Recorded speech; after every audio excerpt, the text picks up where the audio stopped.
What's going on, everybody? It is Tuesday, April 27th, 2021. This is Brandon, host of Brandon Show. Hope everybody is having a good day out there. Let's see who we got in chat. Gadget Inspector, what's up, buddy?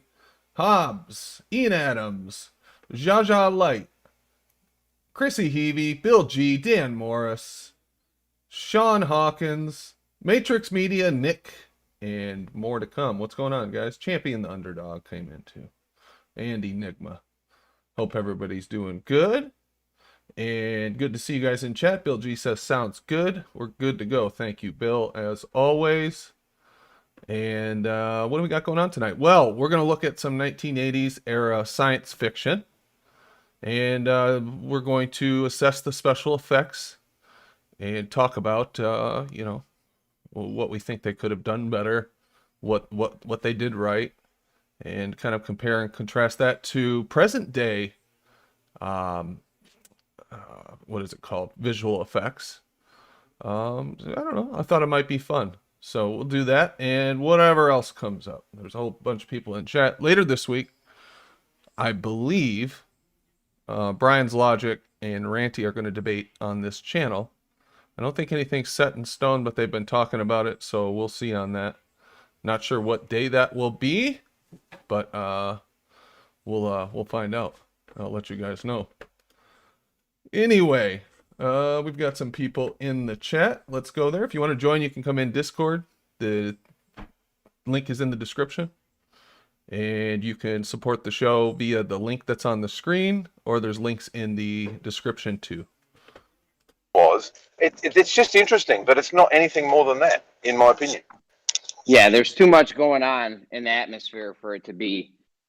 I've said this from the beginning. I'm like, yo, this is cool with all this optical shit, and I don't want to take nothing away from you guys, but in the end, this ain't gonna do it for nobody because it's too wishy-washy up in the air. You know what I mean? Yeah, I do. It's too arguable. It's inconclusive and it's arguable for 10 different reasons. So, and just like we've pulled this photo apart for 20 different reasons, just like they pull the black swan apart for 20 different reasons. So, you can use it to confirm whatever you want to think in your own head, but it ain't going to convince either side of anything, in my opinion. Well, I mean, the reasonable people, maybe somebody can look at a picture and think there's something conclusive about it, but anybody that's been paying attention the last few years is going to know that you're not going to get anything definitive out of a picture or anything optically for that matter, because then you're going to be arguing about what happens on the way from the object you're seeing to you. So, Exactly. We'll argue about, did you take temperature readings every 10 feet, and was there fog, and was there smoke, and what was the humidity, and all of those things that are all valid, but they are what determine whether or not it's definitive, and it can't be. I'm thinking that the picture is the argument. Yeah, but there's so many variables that you can choose something within it to confirm your own personal bias. Yeah, exactly, I personally Mark, think that's what I mean. Yeah. I Yeah. personally think that the peaks interacting with the troughs and vice versa is having something to do with the way we're seeing things in the distance. Could be me. I could be wrong.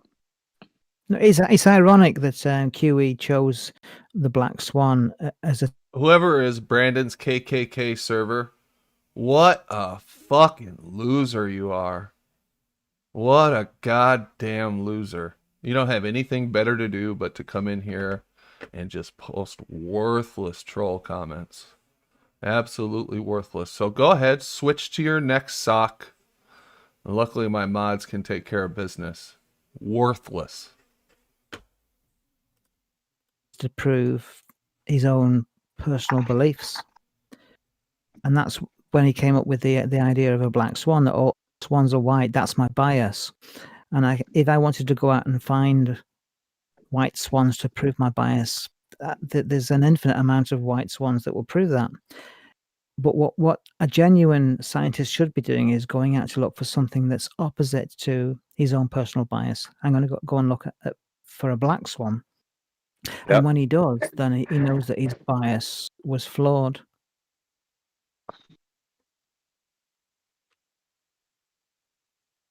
What's up, guys? What's going on? We're live. What up? What up?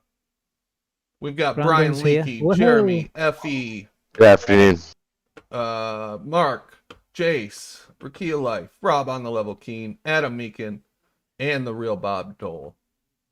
What's going on, guys? What's new?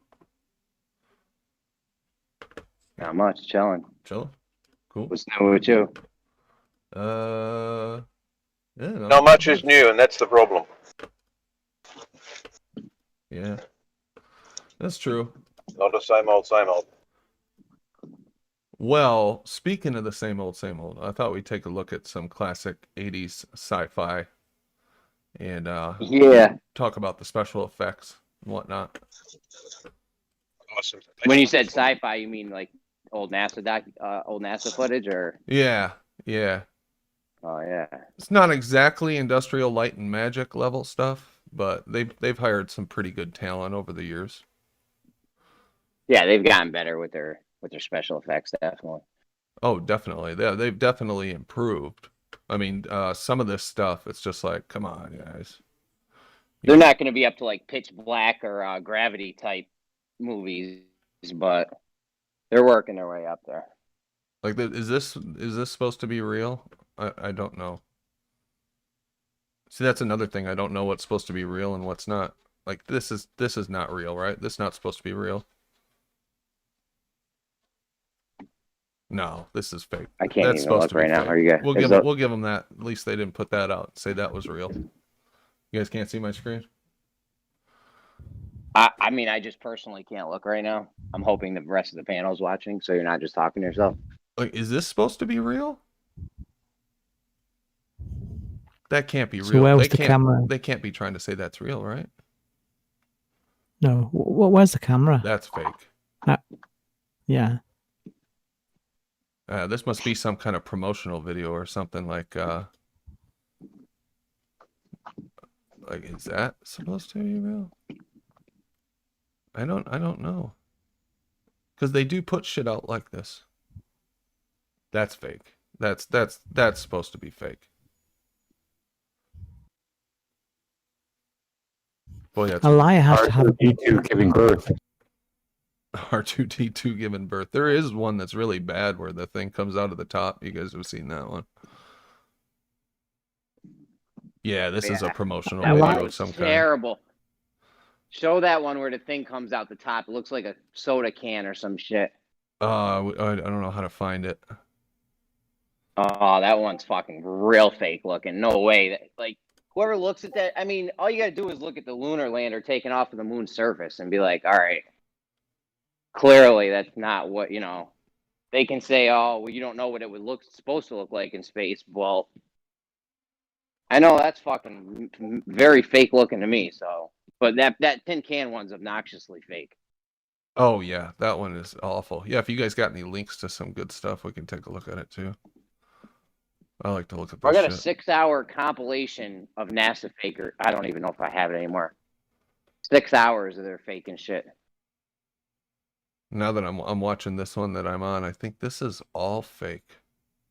I think this is all like a promotional video of some kind.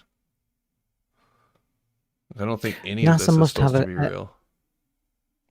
NASA must have a committee of continuity, that what they told us was happening 50 years ago has to coincide with what they're telling us is happening today. Oh, I'm sure. Yeah, like a TV series where they keep the what is it, the program Bible or something? There's a special name for it, and like you can't do anything against that. Yeah, a continuity committee. What they told us was happening from images of Jupiter in the 1970s has to coincide with what they're telling us is happening today. The quality might have changed because of CGI, but they can't contradict what they told us in the 1970s. Right. Well, I don't know about that, because it seems like some of the stories have changed. And maybe it was just the way that I was taught. Like, I was always told space, if you got a little tear in your suit, it would suck your body out and dismember you and shit. Hey, do you remember hearing those kind of stories? Yeah, but I mean, a liar has to have a very good memory.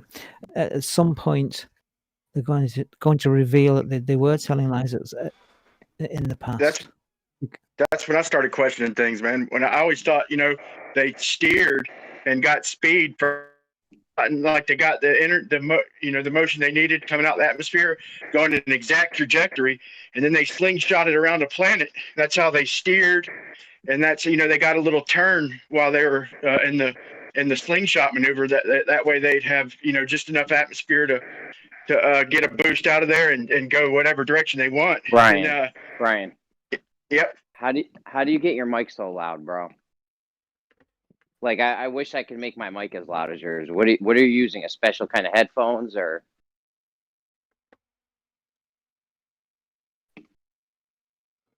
He just holds the megaphone right up to the You're using a microphone. Like, for real, bro. It's blazing. Holy shit, man! I got headphones in. It's not that loud. Brian, you're very clear. You're crisp and clear. You sound great, but it's just so loud. Like, I wish I could get mine that loud, so that way I could just overtalk people. Sorry to cut you off, though, Brian. My bad. Carry on, Brian. Do you know another thing, Brandon, that hit me yesterday? As I'm driving along, my brain's active, but my body's lazy, so I haven't looked it up. But how many people have died in space testing and space declaration, like actually in the environment of space? Because it's an environment that everything that we do for the first time is just a guess. It's not even like test pilots for airplanes where we know this atmosphere, we know aerodynamics. Like, has anyone died? I find it hard to believe nobody would have. Now, apart from the Challenger mission that blew up or whatever it was, that's questionable anyway. But I wonder if is there any statistic of people who have died in trying to get to space or trying to get mankind to space? I never heard of it. I've never heard of anybody dying in that field, and I find that really, really difficult to believe given the challenges that we face. Chamber, though, man, he passed out, but he didn't die. But what was weird is the people who were in there with him, they weren't in nothing, dude. Like, how does that even work, dude? The guy passed out. The people who are in there with him, the people go in there and they ain't dressed up in nothing. And it supposedly hits a vacuum. They walk out, and I guess it gets to a better vacuum. And this guy passes out. They just walk right in there. Yeah, and in the early 1960s, when we haven't got the technology now to go to the moon, but apparently in the early 1960s, we just guessed and figured out and knew what to test for and what to prepare for to fly through space, through all the radiation, land on the moon, get out, walk around. Nobody got injured or died trying to figure this stuff out. People die test driving new cars. So how on earth do we get to anywhere without somebody dying? Well, there have been some people have died. I'm looking at an article right here that says 18 people have lost their lives either while in space or in preparation for a space mission. and I'll tell you which Prior ones they to- are. But you know, it's Prior interesting to that you what say dates, that because though? they have a remarkable success rate on their missions, especially when it came Success to rate, yeah, going exactly. 240,000 miles through space. An untestable environment. Yep. Right, and you know how many people died trying to get to the top of Mount Everest before they were able to do it? Now, granted, Correct. going to the top of Mount Everest is a little different, but still, I mean, there was a ton of people. There's dead bodies littered all over Mount Everest. Yeah, and there was no rehearsal of how to take off from the moon and join the mothership, and then the mothership bring you back to Earth. That was never rehearsed, and yet it was so successful. Yeah, how do you test for that? I How do you smell test it. for 1/6 gravity takeoff in that ridiculous Yep. lunar module takeoff that we've seen? Come on, give Do me we a smell a fucking rat? break. Oh, it's a joke. It's a joke. Let's see. 18 people have died. Challenger, obviously. That was one of the worst. And then let's see which other one. Oh, Columbia broke up on re-entry.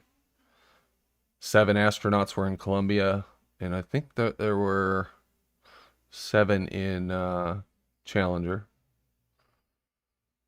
I remember Challenger, man. I was in the 5th grade, and that's like one of the only times that they brought TVs into like damn near every classroom, except they didn't have enough TVs, so they stacked like 2 other classes in with our class, and so I was like, man, this must be important. It must be cool, man. But it's just one of the things I'll never forget was seeing that. But it's like, why was it so damn important for everybody to see that? What was there any other shit that they had everybody in every school across the whole country or whatever see Yeah, like that? Because I don't really remember nothing. there was. I'll tell What? you the other one. Did- Oklahoma City bombing, and then 9/11. Okay. Yeah, And all these people died only in the space shuttle program. What about all the Apollo stuff and the lead up to the Apollo? What? It's only the space shuttle that got dangerous. Everything else was easy peasy. No, in the Apollo 1, remember Roger Chaffee, Gus Grisham, and Ed White died and White, yeah. in a training accident, a fire. But they died on the launch pad, didn't they? That wasn't up in the environment of space. That was on the launch No, pad. Yeah, they no, said, it yeah, wasn't they said they space, put yeah. pure oxygen. They put pure oxygen in that the test capsule. You know, I'm like, why in the world would they put pure oxygen? You know, I was debating over there at Jose's, and they were like, yeah, it was a test, and I was like, yeah, well, why would they even put pure oxygen? What are they simulating? At what? They're in a suit, and even if they weren't, do they put pure oxygen in any of them capsules anywhere ever? Oh, I don't know whether they do that or not. There was some. And also another some thing, is Russians. oxygen actually flammable, man? Is oxygen by itself actually flammable? I mean, I know that it enhances flame and combustion, but is it itself flammable? That's what I'm trying to piece together in my mind. No, it needs a catalyst of something else that to be able to become explosive. I could understand they could get a flash, like a real hot shit, like a shit storm of a flash. If they had a spark, that spark would just be multiplied times 10,000. But if they could survive that flash, you know, then they'd be probably all right. That stuff should be made to be fireproof. I mean, them capsules, I would sure hope so. You know, they're trapped in there. But it just a flash of from a spark. I don't even think pure oxygen could do what they're claiming, man. It just doesn't sit right with me, man. But Brandon, what you're showing there, the camera does 2 things. It zooms out and then it pans. That's 2 things that a cameraman has to do. Well, evidently they had It goes from a remote control. You don't think they could have done it with remote control? yeah. Well, they may be able to pan with remote control or zoom with remote control, but the 2 things went That was together. the case in 1966 or whenever it was. What are you talking about, Flatzoid? Huh? No, that's remote not. That's control, Mark, not Flatzoid. Brian. you have to have a transmitter and a receiver. And you have to allow for the distance of the transmission. Absolute garbage. I'm sure they've got a story, but yeah, I mean, you don't even need to go that far. Just look at this stupid shit. And that capsule had to catch up with the mothership. Yeah, it Where had did to, it get had its to go fuel up, from? and the capsule was going at, I think it was 6,000 miles an hour to catch up to the command module. Yeah. And then reattach to this thing that is firing off of the lunar surface in ridiculous. Looks like somebody's just pulling it up with a fucking fishing pole. Yeah. Forget about shadows and flags flying it in wind. This particular thing here, what you're showing, is the smoking gun. Pretty much. I don't think you need anything else. Just look at this and go, yeah, this is cheesy 1960s, 70s science fiction effects. This is ridiculous. Hey, like when I seen that SpaceX rocket go by and I filmed it and everything, the one that went north, there's a couple that have been north since then. But getting straight to the point. Okay, if the ISS orbits every 90 minutes, okay, then we should have a footage of every single docking, okay, every single docking the ISS. But has anybody ever even seen one? I mean, unless they could do it within half an hour, then somewhere on the dark side of a ball Earth is going to be able to film the docking of the ISS, right? Well, we got the last one they did, and it looked like I didn't watch it, but Bob Dole said it looked like models or something, kids playing with models, right? I'm talking about from the ground. They got some sightings of some dockings from the ground. I mean, it's just, you could see just an extra little piece added on to the ISS or something. It's nothing spectacular. Yeah, so really, if it was planes or something like that, or high altitude platforms, something like that, then they would just need to fly another one up with a light. I mean, it could be fake, but but I'm like this, man. They got to have something up there, man. Like I said, August Piccard went up there in the early 1900 or mid 1900s, and he went up, 50,000 feet in a capsule. It wouldn't be that expensive to get some kind of platform up there. I mean, technically, if we pulled our resources, we could send somebody up there. I'm real curious when it comes to that, man. But they show us so much bullshit, man. I just don't know what to believe. Like, you see the ISS, you think something's up there, but and then you do the math, and it collapses in on itself, man. Yeah, who knows? By the way, your mic sounds fucking great right now. Whatever you're doing, keep doing this, please, for the love of God. Yeah, look, there's definitely something up there. I mean, you can go and see the what they call, the ISS. What that thing is, how it's maintains its, speed, position, what the fuck it's doing up there. Those are all open questions that we have to either decide if we're going to trust the government about, or if we're going to leave it an open question. Because I absolutely for me, don't trust them. I don't think that they set up this elaborate system for growing lettuce and whatever else the fuck they're doing. Yeah, no shit. What you said earlier is the point. They're sticking with their same story. So, man, I'm almost positive that there's it's a different state of matter. Just looking at the temperatures, okay, looking at the pressures, okay, and looking at what things do. At them temperatures and them pressures, it's a different state of matter. It's like superfluid. And what's curious is that rocket seemed to that one that went up there installed one of them go fast rockets. That thing seemed to be like it floated for a minute, man. And I think they claimed they were like microgravity for a few seconds, but who knows? I didn't actually read that myself. I heard that, but it did look like it was floating a little bit. But it gets me curious, man. Did anybody see UAP's last video or a couple videos back where he had where he's talking about the wind shear? They filmed a balloon from the ground, a big old weather balloon, and it showed it when it popped. It just like took off, man. It was like a wind shear is what he called it. And it just blasted off to the side. And he was like crediting that to maybe the orbits and shit. If there's no resistance, if it's that cold up there, it'd be like putting water on a dry boiling pan, right? Like you just put some water on the pan and the water just spits out. It blasts off. So vice versa, something hot you could get some hellified propulsion if you had no resistance and a little bit of heat. What I'm curious about was, where does the wind stop spinning with Earth? Because that would be some sheer wind speed volume at breakneck speeds. You know what I mean? Like, there must be a point where there's gas molecules, they're spinning with Earth, and then that stops, and you'd have a sheer wind speed that would, break your neck. We haven't talked about that, the magic Velcro atmosphere for a while. I think that is one of the best ones to break through people's cognitive dissonance, because that is a ridiculous story.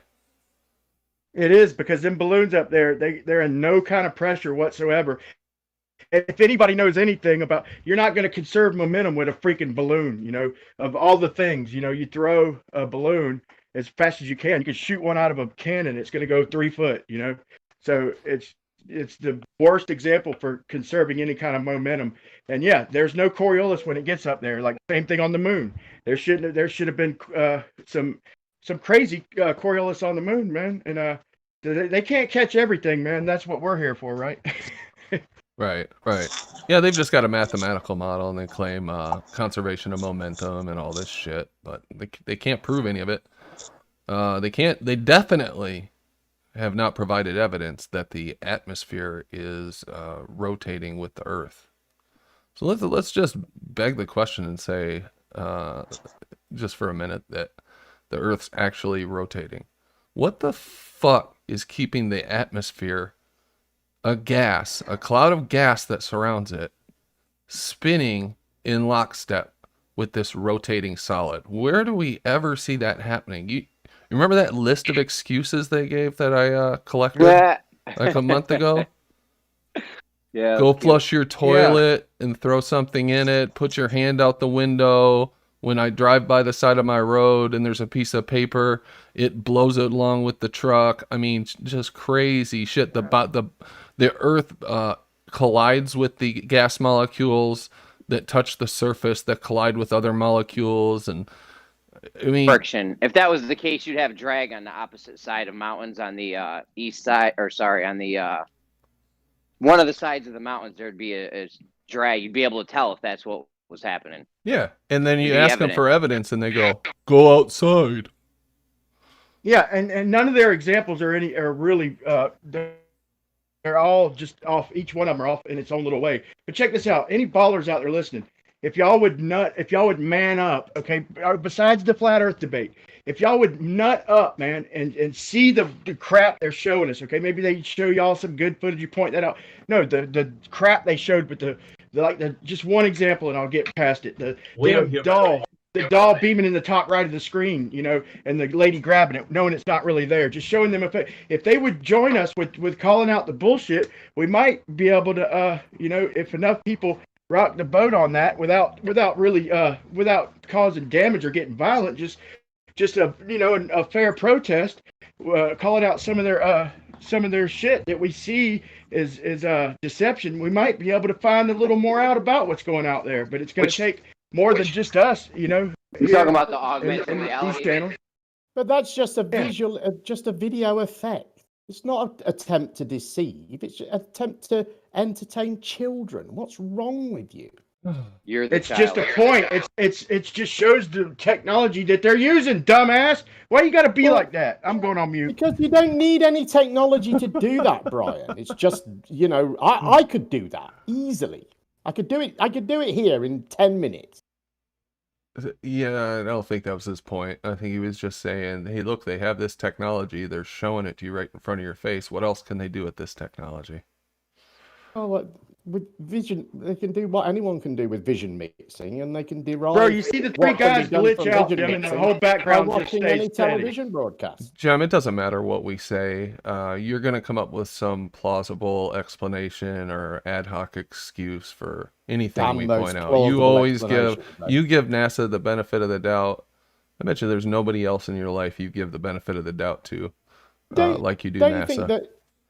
don't you think, though, in this case, this might be the other way round? They do just some little video effect so that they can make a toy appear for some kids.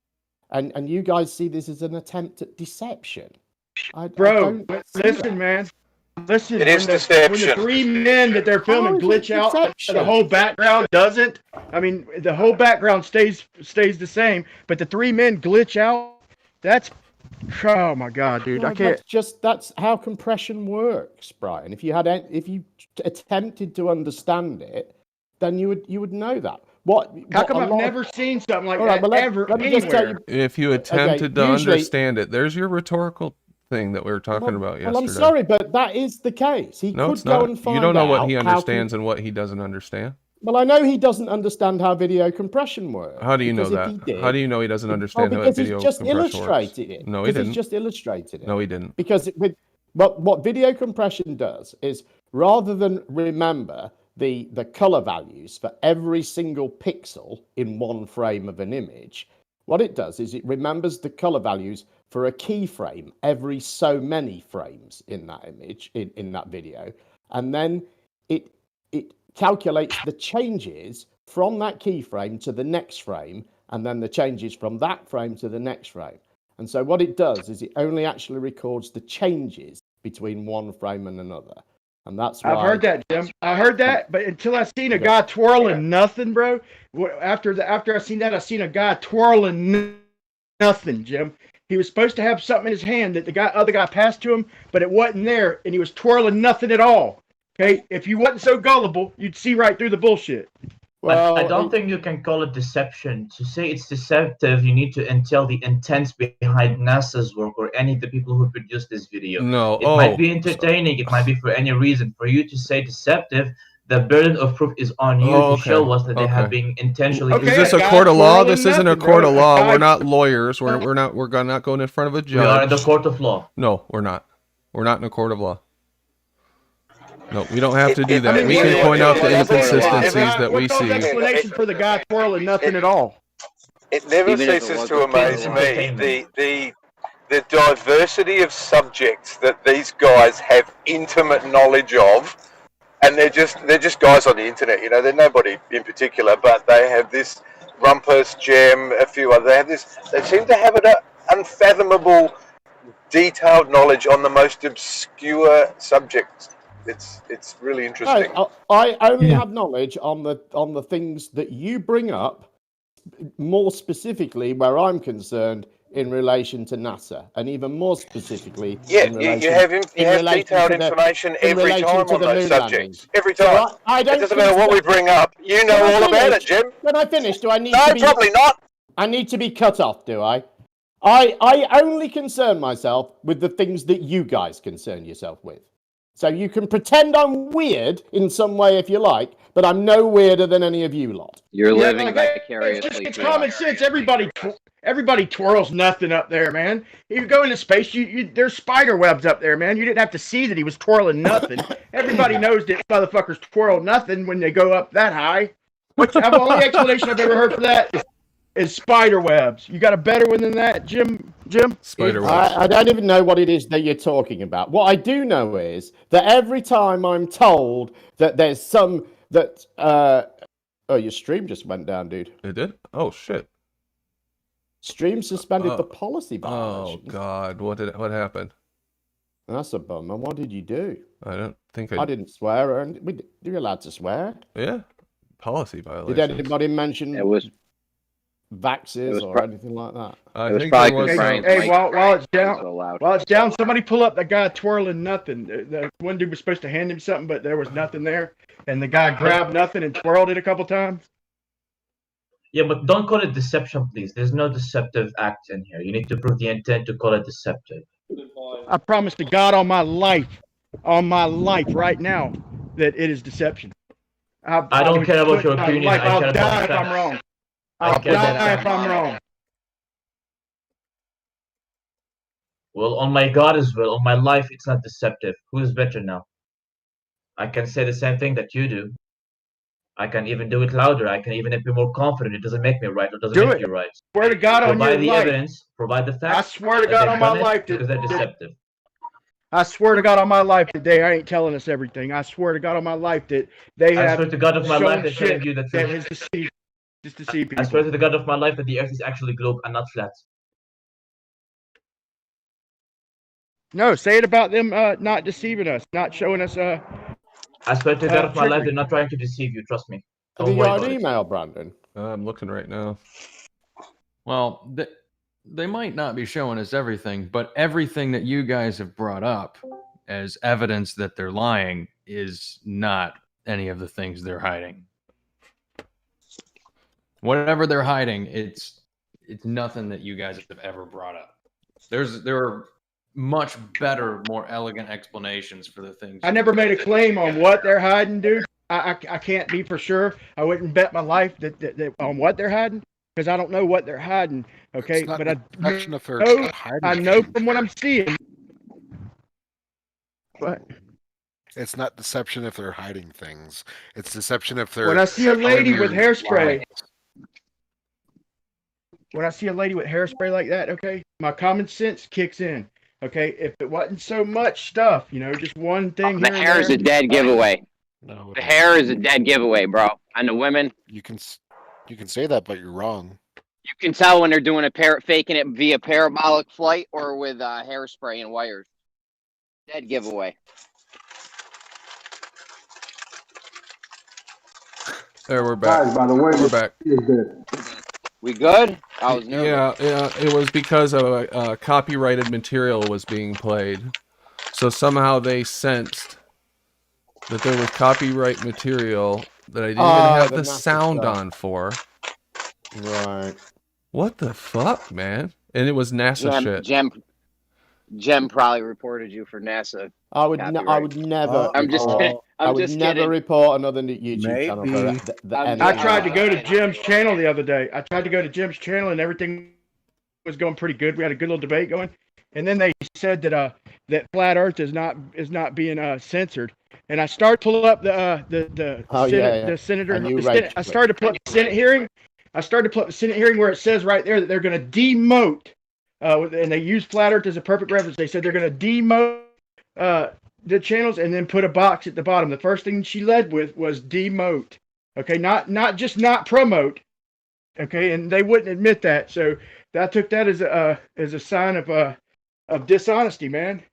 Some of the people know that we're collectively. The problem is, Brian, you wouldn't let me respond in any way. You let me get 3 words out and then decided that I was lying, and in order to stop hearing the lie, you needed to leave the place immediately. Now, I heard your response, Jim. You think I just left before hearing your response? Well, yes, absolutely. I said about 3 words. Why would I do that? I said about 3 words. You called me a liar and left. That's what happened. More than 3 words. Sorry, that's what happened, dude. Did you record? Hey, is that stuff recorded? No. Jem doesn't save it for more than 24 hours. So you can talk whatever shit you. I didn't just listen to 3 words. I heard your explanation. No, you didn't. What was my everybody agreed. If it would just be you, I'd been all right. But everybody agreed what with was you. my explanation? Hey, guys, you said that they're not. This is kind of meta for the audience. Why don't you just tell us what you were talking about? Because you guys are like referring to a conversation no one's heard. What I say is, and I know this from personal experience because I do a show that covers conspiracies. And YouTube doesn't make any distinction if you're on that show saying, I don't like this conspiracy. They don't know, the algorithm doesn't know that. And I've had shows removed for where I covered what happened after the US elections. I've had shows removed for other stuff relating to QAnon. I've had shows removed for stuff relating to supposed medical misinformation, relating to vaccines, COVID, masks, all those sort of things. But I have never had a video removed for anything relating to flat Earth. And I cover it every They said they were going to demote flat Earth. They said they were going to hire whatever resources they needed, however many people they needed to contain it, okay? And it's not just algorithms pulling some of the stuff they're pulling, bro. It's them resources, them people that I'm referring to. Well, if everybody had agreed with you, Jim, I would have stayed that night. Well, there's a guy called A to B Science, who put this to the test. And what he did was he created a virtual Windows completely fresh windows with no links to any of his previous accounts in or anything like that. He went to YouTube and he just let YouTube play videos at him. And the 23rd video he got to, of all the millions of videos on YouTube, the 23rd video was 200 proofs the Earth is not a spinning ball, Eric Dubay. So I don't think Flat Earth's being censored. Bro, I couldn't find my own channel on from a different account. I literally could not find my own channel. It took me forever to find anybody at all. I finally found Jeranism, dude. I need to make a video out of that. I thought everybody knew that it was being demoted because they said they were going to demote it. That the lady led with, we're going to demote it. Well, let's settle this right now. What she talked about was putting Type in flat Earth, I'll search for flat Earth and let's see what comes up. You won't get the arguments from the flat Earth Professor side. Dave, You got to check it graphic. from but it'll give you flat Earth, Brandon. You got to use a neutral device, bro. But YouTube, you got to use a neutral device. YouTube isn't going to recognize that, is it? What it does is it recognizes the search term you use, and then to an extent at least, it applies that to the tags that are on the video. And then doesn't it pop up ODD hang on, TV? nearly there. BuzzFeed, and then stuff in the description box. And then also the transcript when it's available. It searches the transcript as well. But none of us really know quite what the algorithm's doing. But it looks at all these. Anybody can do this, okay? Anybody can do this. Get a phone that's neutral, that's not in your name, just a new phone, okay? And look for flat Earth, and what you'll get is Jim Panda. You'll get McToon. Okay, we are most certainly demoted. But that's because we put flat. I tag my videos with flat Earth. This is what I do, right? When I make a video, I go to a website called rapidtags.io, which is a tag generator for YouTube. And I just put in the term flat Earth, and it dishes out a load of tags for me. And I stick those tags in my video. And I usually get to about I usually get on the front page somewhere, maybe usually in the top 15. Dude, I should have recorded it. I couldn't find my own channel. Literally, it wasn't on there. Literally. But let me tell you this. Chemo asked me, he said, how do you get your videos so high in the search? And I told him what I did. I said, I just use this website. This is what I do. He did the same thing, and his videos were in exactly the same place as mine. It worked just the same for him as it did for me. You can ask him. Once again, anybody can do this. Get a neutral phone, a new line or something. It gives you. It knows what everybody's marked. They said they're going to hire the resources to contain us. Okay, literally said they were going to hire people to contain us. Yeah, that's probably propaganda, Brian. But if you mention, hang on, Brian. If you Can mention you on here listen that to you what think- Jem actually said, and do you put out videos with all those tags like he does, Brian? I lost you. He's reading the comments. One can get the same tags I do because all they have to do is put in Say that again, bro. I'm sorry, I lost you. Brian, no, I was just saying, do you tag all your videos the same way Jem just told you he tags his videos? No, I couldn't even. I'm just talking about from a neutral platform. Yeah, then you don't understand what he's trying to say. It's just real hard to find anything. They literally demote. All I'm saying is that they demote us. Okay. But if you don't tag your videos, flat Earth. If you don't tag your everybody videos, knows that. If you don't tag your videos properly, though, they won't perform well. Because Chemo told me that before I told him this, he just used to put in flat Earth and maybe one other term or something like that. But I use every character available, and there's I don't know. I'll probably have about 20, maybe 25 terms in there that it responds to. You see, that's you've got to play the game with the algorithm a bit. But what I will say is this: if you so much as mention that the US elections, for instance, weren't as they should have been, or if you so much as mention any kind of medical stuff, alternative medical opinions towards COVID, your video will be down and your channel will have a guideline strike. That's what I mean. Jim, when are I you say, even watching that's what I mean when I say flat Earth isn't being censored. Because that doesn't happen with flat Earth. Look at his stream. It's all about flat Earth, bro. All that other shit, dude. Everybody sees it getting censored. It's obvious shit. They're fucking They said they were going to do it. They're doing it. Flat Earth is number one on the list. It's the one they used as an example in the Senate meeting.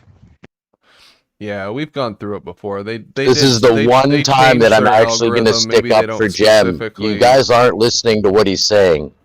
Yeah, we are. The fuck are you? I heard what he's saying, but listen, if you trust me any at all, you'll try what I said. Go to a neutral phone, borrow your aunt's phone or something when you're over there one day, and look up some videos and just see what happens, bro. Just do it for yourself. But why? That's our main motto. Do is You're totally skimming over exactly what Jem and I have just said to you. Yeah, So the arguments from the flat earth. But I don't think I can make the point further. Just you can test out. Hey, listen, I know what the word fucking demote means. Okay, anybody who doesn't know what the word de-fucking-mote means, I'm sorry.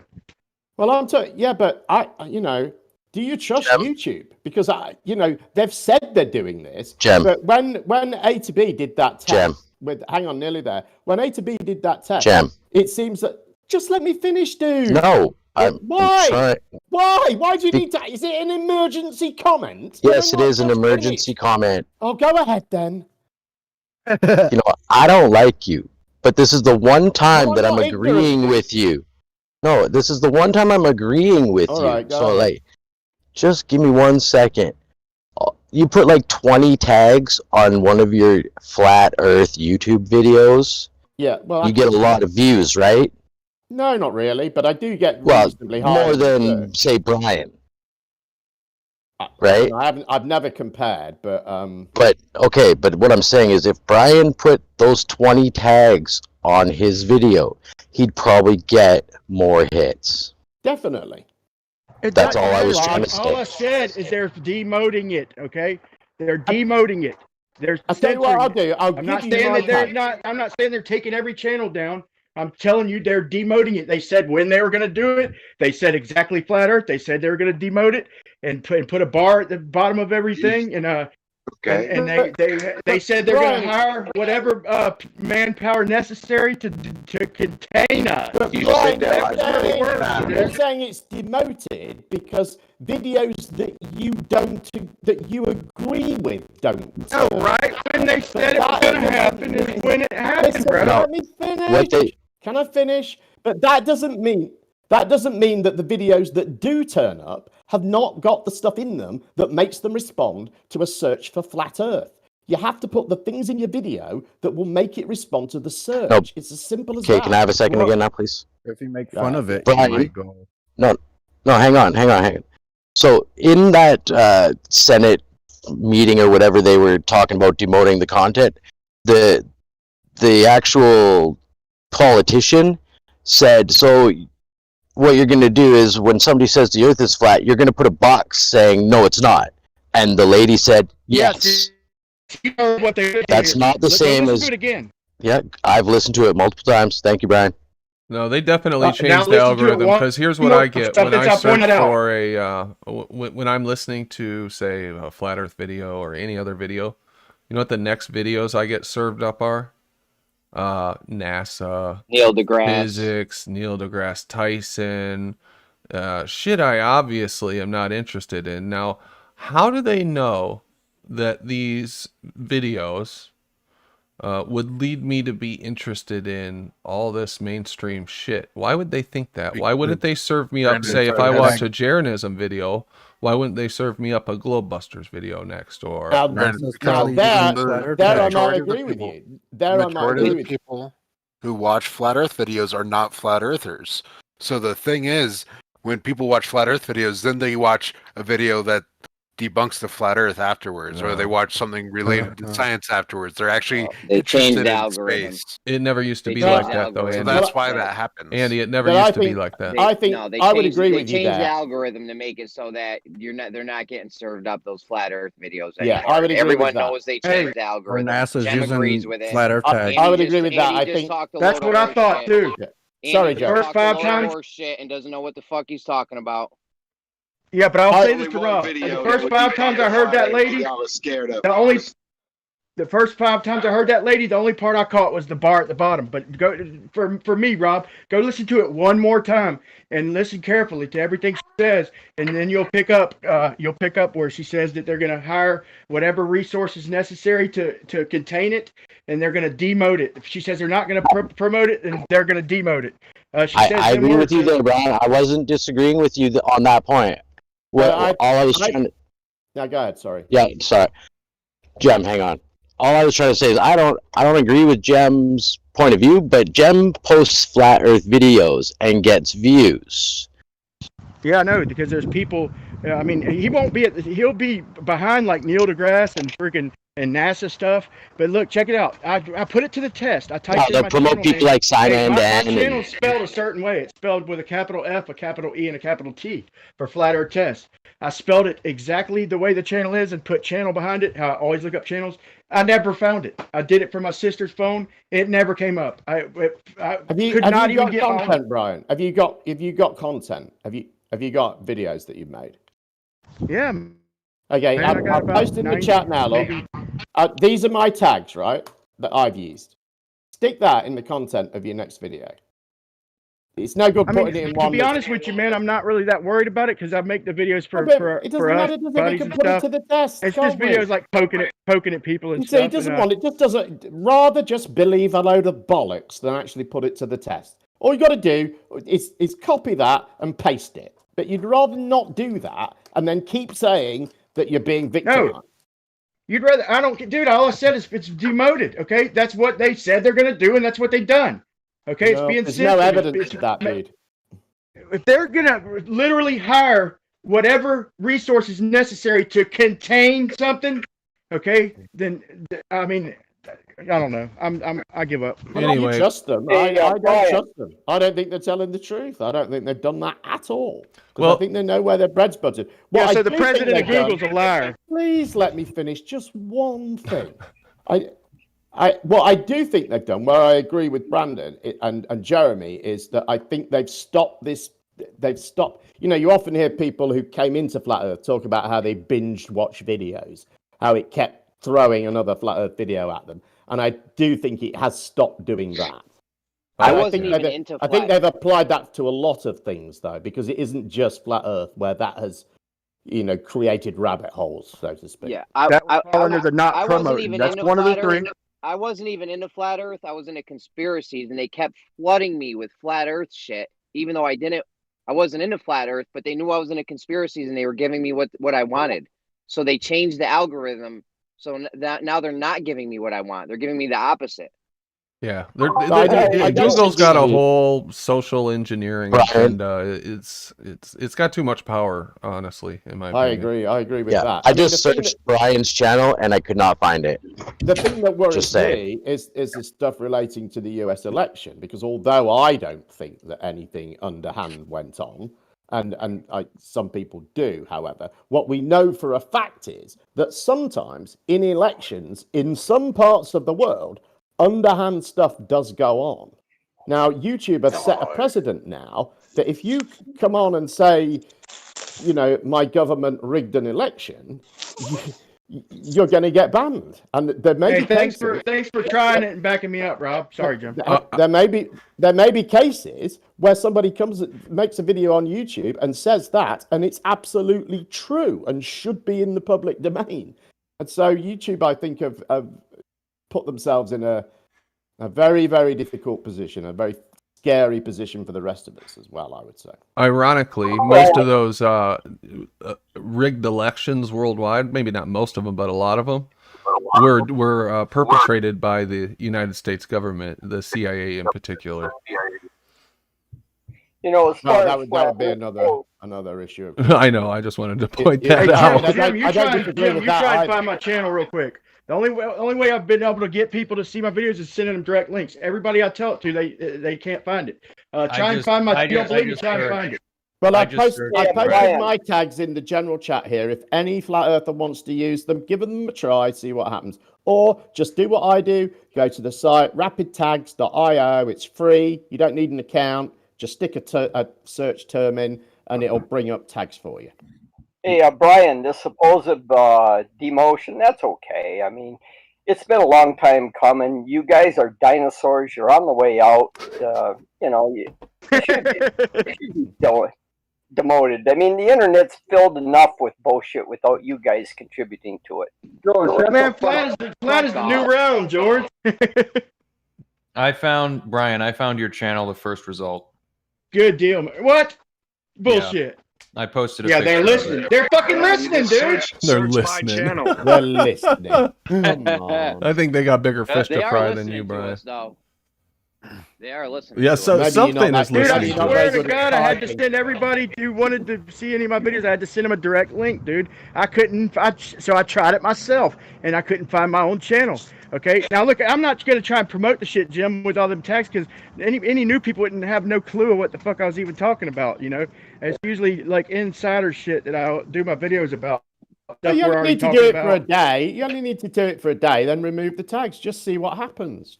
Just put it to the test. But you need to do it on a new video. It won't work on an old one. Anyway, It doesn't we even were work. It doesn't. Sorry, Brandon. I'll just get this in. It doesn't even work if you upload unlisted and then list the video. It loses its place in the search for some reason. Go ahead, Brandon. Sorry. No, that's okay. I'm gonna try your tags thing as well. We were talking about NASA. Unfortunately, we won't be able to watch any NASA videos. I don't know which ones are What a copyright bunch of bullshit. and which ones aren't. I'll have It's to public look. domain, dude. Are you And sure you NASA's weren't public using? domain, man. Are you sure you weren't using something from the BBC that included NASA or something like that, or National Geographic or something? It might have been. I'm We afraid were to go doing back fair and play. look. I might. Maybe They I'll- can't strike you for NASA content, bro. It's public domain, dude. Yeah, I think Is that not fair play where you comment and do commentary on the video? We're not even playing the sound. I mean, come on. YouTube doesn't care about that shit. They always side with the copyright owner, always, and you have to prove yourself innocent. It's ridiculous. They really fuck a lot of people over with that shit. Unless you're one of the big boys, and then you get a special phone number and white glove treatment. But whatever, it is what it is. I don't care. We don't need YouTube. Or One day whatever. that'll be us, Brandon. We'll be up there. You think so? You'll Huh? be- That's a scary You'll thought. be PewDiePie, and Anyway, that's be... what you'll get over there at Jim's channel. And I'm just telling everybody, if that's what you want, then that's where you find it. When you hear stupid fucking bullshit, that's what you get. Well, thank you for the plug. Thank you for the plug, I'm Brian. gonna book you a ticket to the Space Hotel once it's finished in construction. I'm gonna book you a ticket to the Space Hotel. We can go all into space and we can see the beautiful marble that we call our home, the planet Earth. Well, that would put an end to this debate now, wouldn't it? That's one of the things I've said frequently, that if they ever have... I know you want to go to space. That's what you want. If they ever have... space, recreational space travel, commercial space travel, where there's a lot of people doing it, that surely would end the flat Earth debate. Not just not like. Well, let me ask. Not, Can I ask you this? Right after I said that about Jim's channel. Why y'all scared to keep your camera I was rolling? almost done. Not just Virgin Atlantic, where they shoot you up for 30 seconds and then right back down real quick. I'm talking orbits, moon hotels, Can I ask shit you, like that. of the flat earthers here, if you were offered that, let's say you were offered it tomorrow, right, guys, we need people to go on our new passenger space thing. Would you go on it? I gotta tell you, I don't think I would, just because of the danger, and I've got a family to take care of. But it's not like that safe. You know, the same reason I wouldn't go to the top of Mount Everest. It's fucking dangerous. If I was a single guy and I didn't have kids and a family, I would do it in a heartbeat. But no. Yeah, but how they do it's awesome, dude. Look, they get in one of them little pressurized jets, man, and they haul ass, dude. I mean, they getting it, dude, and they get as high as they can, with the level flight, and then they do it like a parabolic flight, like way up, like 45,000 feet, and then it'll get them to probably about 70, maybe even like 100,000 feet, just from the momentum they have in it, and then you'll get to microgravity for a couple minutes and all that, man. It's probably badass, dude. I'd love to do it. Brandon sounded like Don Pettit just now. He said he'd do it in a nanosecond. Yeah. I didn't think of that. I should have said that. Let me read the super chat. Second best Bob, £5. Hi Brandon, do you honestly really think the Earth is flat? Yes, I honestly really do think the Earth is flat, Bob. It's not an act. I'm not a Poe. Poor Brandon. I mean, come on, Brendan. Come on. Do you honestly really believe that the Earth is exactly what it looks like? Come on. I do. Come on. You know, that's funny. That's one of the things that we get accused of on a regular basis is not actually believing what we say we believe and being some kind of act, or we're lying, or we're fantasizing.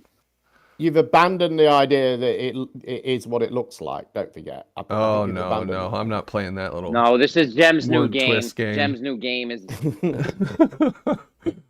No, I'm happy to stick with the NASA stuff. I'm happy to stick on NASA. You can stay there for me. I'm happy there. Okay. Well, yes. NASA. So, what do you think about that Apollo 17 takeoff? Does that look suspect to you at all, Jim?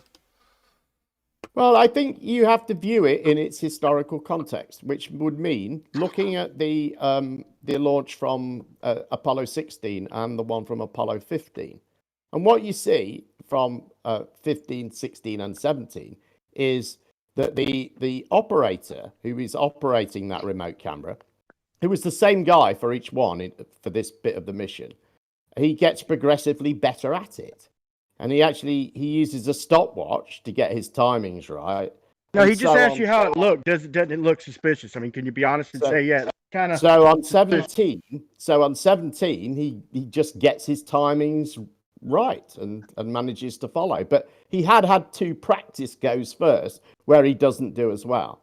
And the other thing that I think is drawn into question with that is at the moment of ignition, where you see all these sort of different colored bits flying out from it.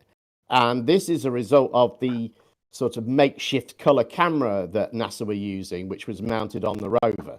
Because at that time, a color TV camera was a huge thing. So what they did was they took a black and white camera and they added this color wheel to it that had red, blue, and green filters that went round.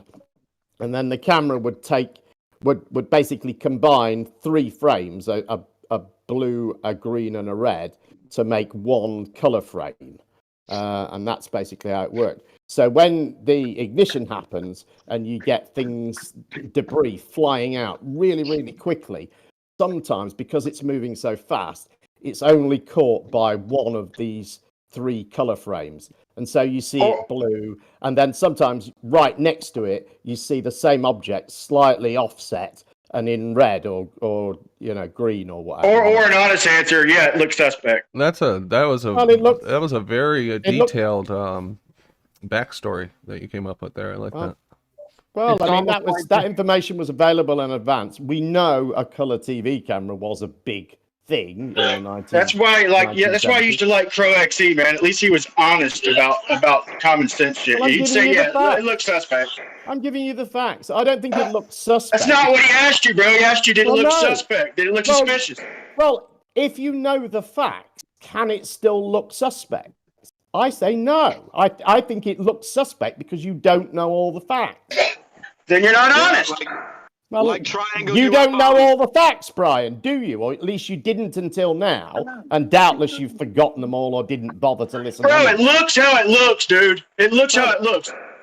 Well, that's your personal opinion, and why you think everyone else in the world should share it or they're lying is very, very arrogant indeed, isn't it? I'm right, and anyone who doesn't think I'm right must be lying. It looks very suspicious, to say the least. That's what you'll get over his channel right there. He won't even. That's why I like Crow XE. Crow XE would, he'd at least be down to earth because the old footage looked bad. Okay, look, the first time they went into space, NASA's first footage of space, they had stars shaped like literal stars that kids draw, and moon. But he'll come up with Jim will come up with a bullshit excuse and tell you why it should have looked like that instead of saying, yeah, it looked a little suspect. Well, it was that's bad. because I'm not desperate to believe a fantasy, and I'm not just making up stories about it. I bother to go and find out what the actual facts are. You don't. You go, oh, it looks suspect. Yay! Suspect stuff. Jim, don't you think if they're faking it? Jim, don't you think if they're faking it? Jim. I go, that looks unusual. Why? let's go and find out. And then I go and find out.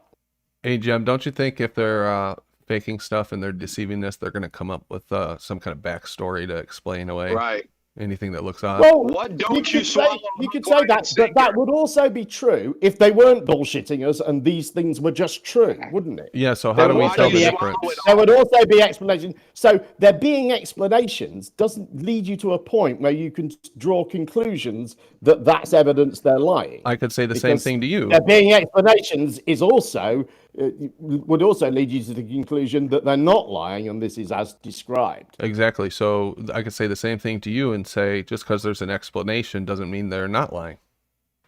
Oh, you have to assess each explanation on its own merits, don't you, and see if it comports with reality. Well, and I don't think I've said anything that doesn't or can't comport with reality.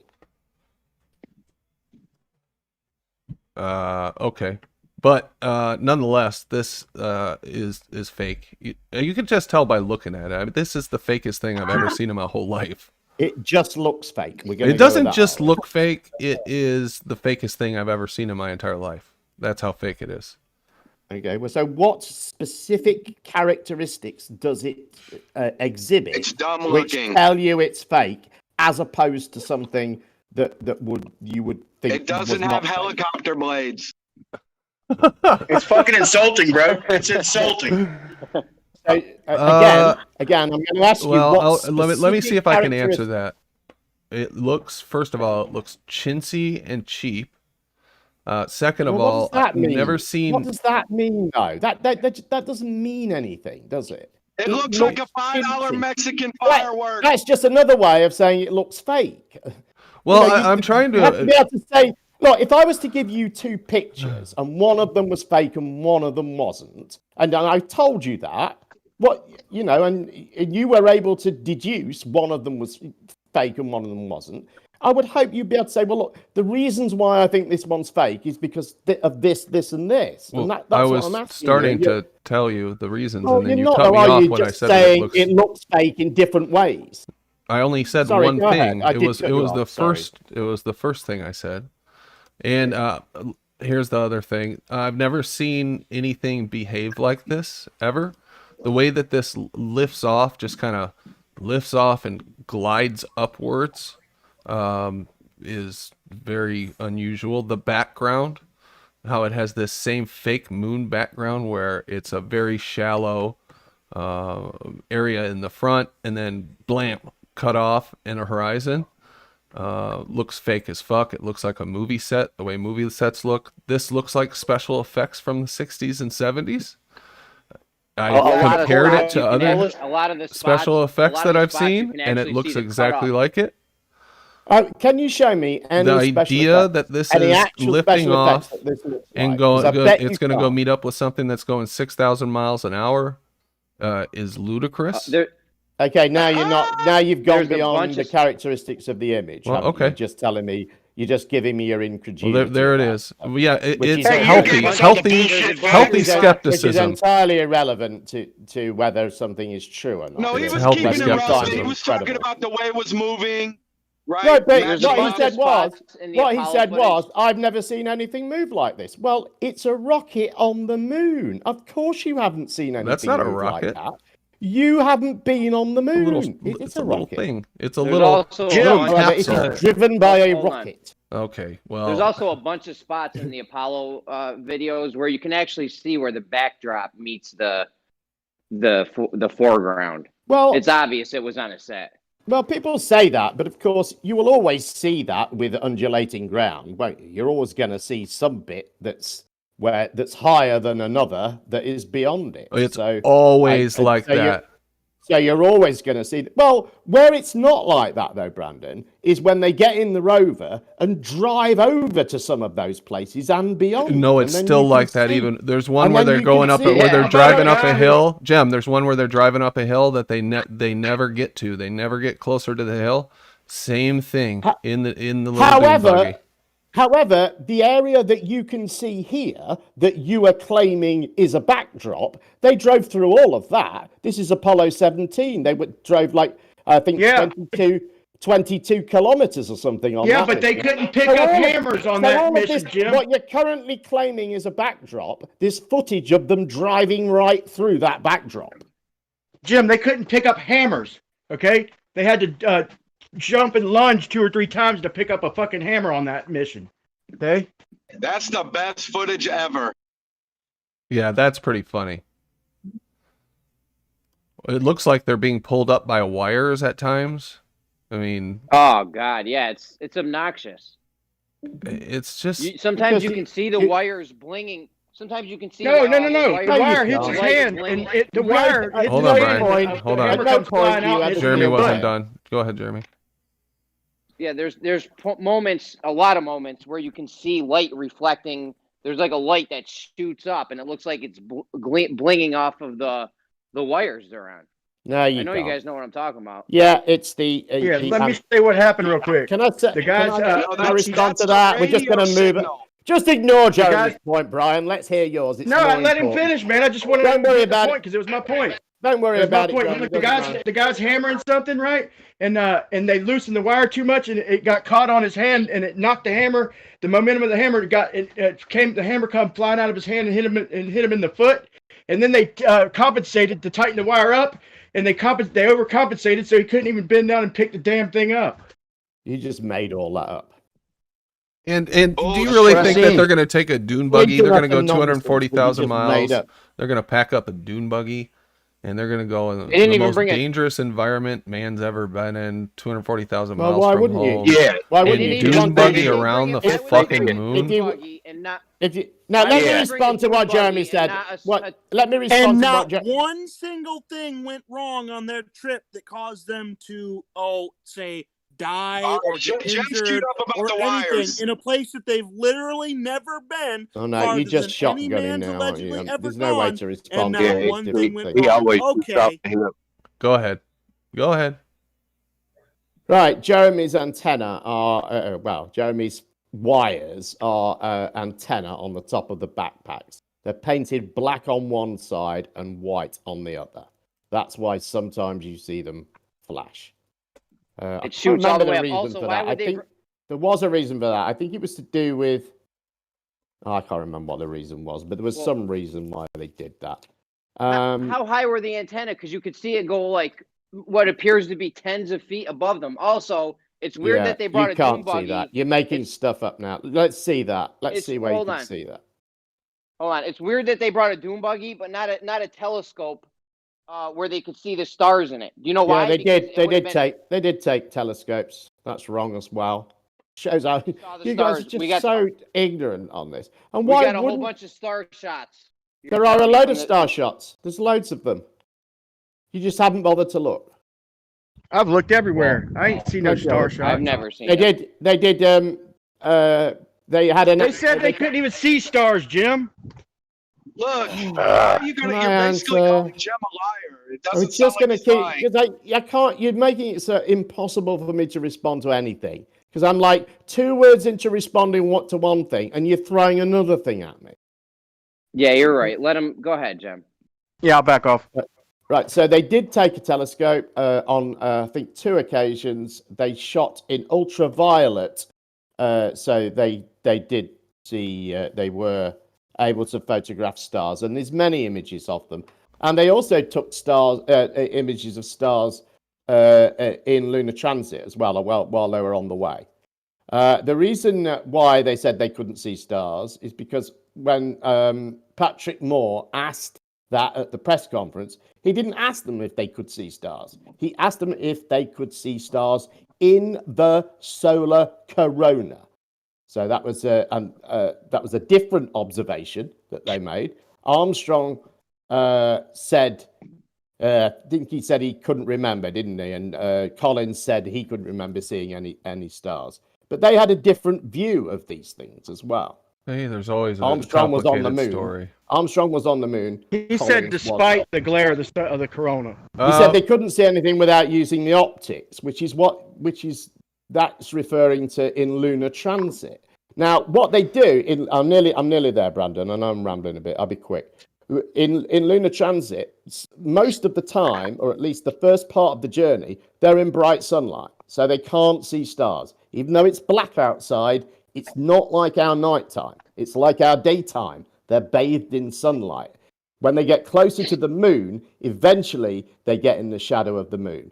And Collins and Armstrong both give very lengthy poetic descriptions of what it was like when they were first able Bro, to they were see talking about stars. planets and everything else. Stars, Can't finish, planets. can I? Just okay? can't finish. When they Keep were it able honest. to see, where they were able to see stars on day 4 of the mission, and they both described this. So it's not in contention. There were times when they could see stars, and there were times when they could not see stars.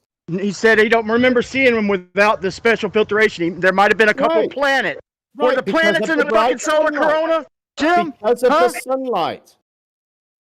All right. Were the planets in the solar corona? Well, you're giving an answer to a different question now and pretending it's the same question and getting No, them all you just confused. said that they were. You just was dis. You said Yes, they were and he referring to didn't stars say anything about in the- planets. You made that up. Oh my God! You see this? Y'all hear this? Yes. Go, okay, get the quote. Yeah, Go and get maybe it. I know find the you clip, hear it. Ryan. You're the one All I hear from you vomiting guys out is the claim bullshit. after claim. We can see wires 10 feet above them. We can see this. He said that. No backup for any of this. I've seen this the is wire just footage, your too. bad memories. Well, listen, you just went on for how long telling us Too all long. the I'm sorry. details I of the apologize. explanation. So how exactly do we verify all of this information credibly? Well, you could look, start. Brandon, I'm sending you a Well, I DM. tell you, Hold on. the best Hold thing on a to second. Are do. you going to say I'll that tell we you. go I'll to tell the you. source I'll of tell you how. The information, very original best thing. source? The best thing you can do. Hold on one most. second. The most concise and quick way to get a collection of all the things I've mentioned and many more is to go to my channel, which is called Humans of Earth, and watch my video. That's not a source. Listen, Hold on one second. Wait, Neil Armstrong.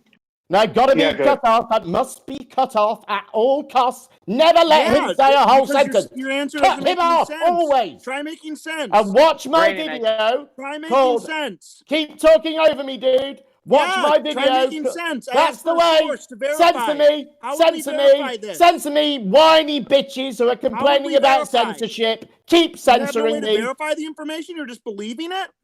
Well, we've got some Brandon, I sent you a verification video. here. Obviously, I'm not going to be allowed to finish. So Brandon, I Oh, sent okay. you So a- you're not gonna provide a way to verify it. Got it.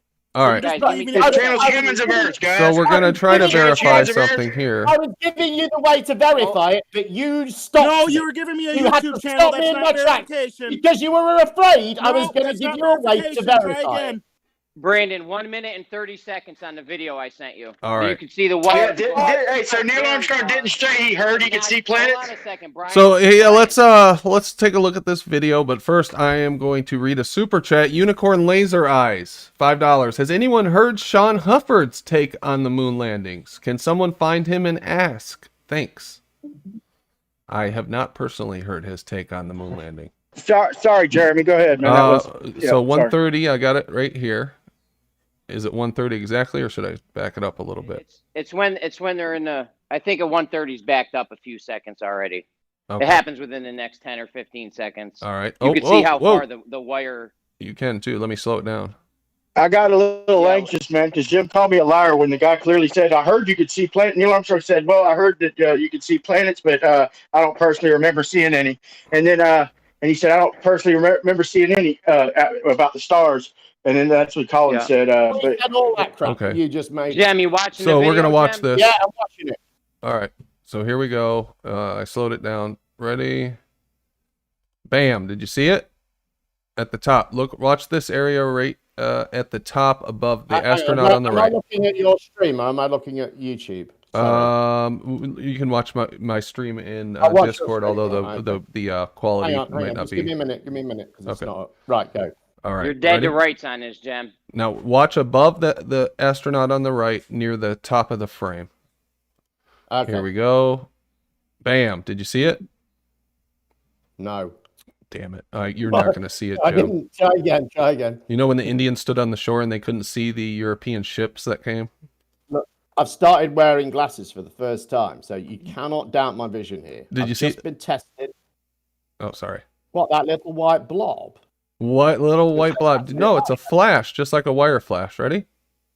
A wire flash. Yeah, it's in 2 different spots. You didn't see it? They happen I at saw a little different white, I times. saw a little white spot. Why would you would? It has none of the characteristics of a wire, does it?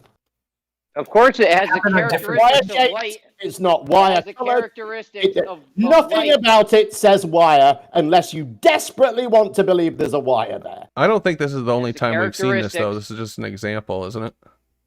No, I don't desperately got to Tons of believe it. them. All I got to do is see a guy There's not tons of able to them. pick a hammer. Why? Tons of them. And it's Why wouldn't he struggle to pick up a hammer? listen, just relax with the hammer for a second. That is indicative of light flashing off a wire, and we can see it clearly in the video. What else is it, Jem? Well, I think it's some sort of, I Well- don't know, it's some sort of glitch on the TV. Of course. Jim, you haven't seen I a guy know. trying to bend down and But it what I looks do like know he's is, floating wait a up. minute, He but what I can't do reach know down. is, what I do know is, it has none of the characteristics of a wire, and saying it's indicative of a wire is just not true. It's not wire colored, it's not wire shaped. Jim. Nothing about it says wire. You're embarrassing Not yourself. Oh yes, wire shaped. Yeah, they're not. If it's flashing off a wire, and we're seeing there's a flash that comes. As and we goes. all know, wires only have there's a one flash- color, and that's not I've it, got right? to be censored, haven't I? Must be stopped in the middle of my sentence every fucking time. Let him go. Go Every ahead, Jem. time. You're an Yeah, idiot. we'll stop, but make your answers a little quicker, Jim. Come on, I'm there's like getting 10 of a- us versus one of him. Let him talk. Nah, Go ahead, Jem. Brandon, just to say, I'm getting a new car next year, and the dealer, he said, "What colour do you want it?" I said, "Wired, wire coloured, please." Oh, Go ahead, Jem. you can say that, Adam, but you would think that a wire that's being used in You said it. You said it, mate, not me. I was taking the piss. Cut me off. Make sure And he- you he cut was me off. explaining it. So you would think that a wire that was being used on a television set would be wire coloured. That is Definitely that wire is- coloured. that has got to be cut. Just make this so difficult. I've got to wade through 3 or 4 of you to get a single sentence out. It's just I've a always nightmare. found that whatever colour wire I use, it's wire coloured. Is it fucking steel usually, Adam? Oh, Dickhead. steel wire. Yes. Clear. Like almost all wire. Like you would It's like- expect a wire cable to be, Adam. So if you were Steel. trying to pull Grey. if you were Grey if you were steel, Adam. trying to pull How a many subterfuge off, green wires have use you a seen, steel Adam? Or wire. yellow wires? Why How not a many red clear wires have you wire, seen? Jim? Why wouldn't they use a clear one? Yeah, you figure if they're trying to fool the audience into believing that they're in this low All right. gravity All right, environment, it's a they clear would use wire. a. All right, it's a clear Figure- wire. This is a white blob, not a clear blob, not a semi-transparent blob. It's not. It doesn't become slightly wire-shaped as it dims out or anything like that. It's just a white blob on a frame of film. You have nothing about it says wire. Do you see this? Do you see this picture on my screen here? You're ignoring the other Do you see this visual picture effects. on my The guy screen on the left here? has got a white flash on his leg as well. At See the how same time, the there's clearly some sunlight video is catching glitch. this cobweb here, and it's making that white blob right there. That's what we're talking Yeah, about. We're down talking about the light down the entire catching it length, and yeah. gleaming off of the wire, and that's Yeah, it went down exactly It's the what same it thing when looks you like. see the sun go behind the wire to it. It's not happening, isn't it? In Jeremy's image, it's just a blob. There's no it's wire not like just that. a I tell you what. blob. It looks. All right, Look at the show me guy where on the left. There's a glitch on his leg as well. There's lots of glitches in this video. It's 'cause always below a from the digital goddamn moon. glitch. So There's many lots of digital wires. glitches. Yeah, there's I one on wonder his if- leg, is there? There's one on the guy on the left Yeah. leg. You can see that it They're flashes. hooked up to wires everywhere. Oh, God. See, here we go. Here's a glitch That's his coming up. leg And there wire. we go. There's a flash there on the guy on the left and on his leg. It clearly results some video glitch. And the same sort of things happening at It's the a top. leg wire. Oh my Could god. there be a wire on guys. his leg? Gracious. So many You're glitches. nutters. They need to get some better audio video equipment. Yeah, this is 1972, 71. All their glitches make it look like they're Christ. faking space. It's like every time there's a glitch, Universal it's something Because you suspicious. really, Universal really Studios want is them to look kicking like y'all's they're ass, taking man. space. You do realize there are cosmic just rays really coming down want from that to be space, right? true. Exactly. Good point. Whoever said that. Oh, it's a cosmic Was that ray of Phil? quantum fluctuation. Was that you, Phil? You can actually measure the radiation coming down from space. It's hilarious. So that's In a fact, that's radiation exactly particle. right. The radio signal coming back from the moon actually caught on camera.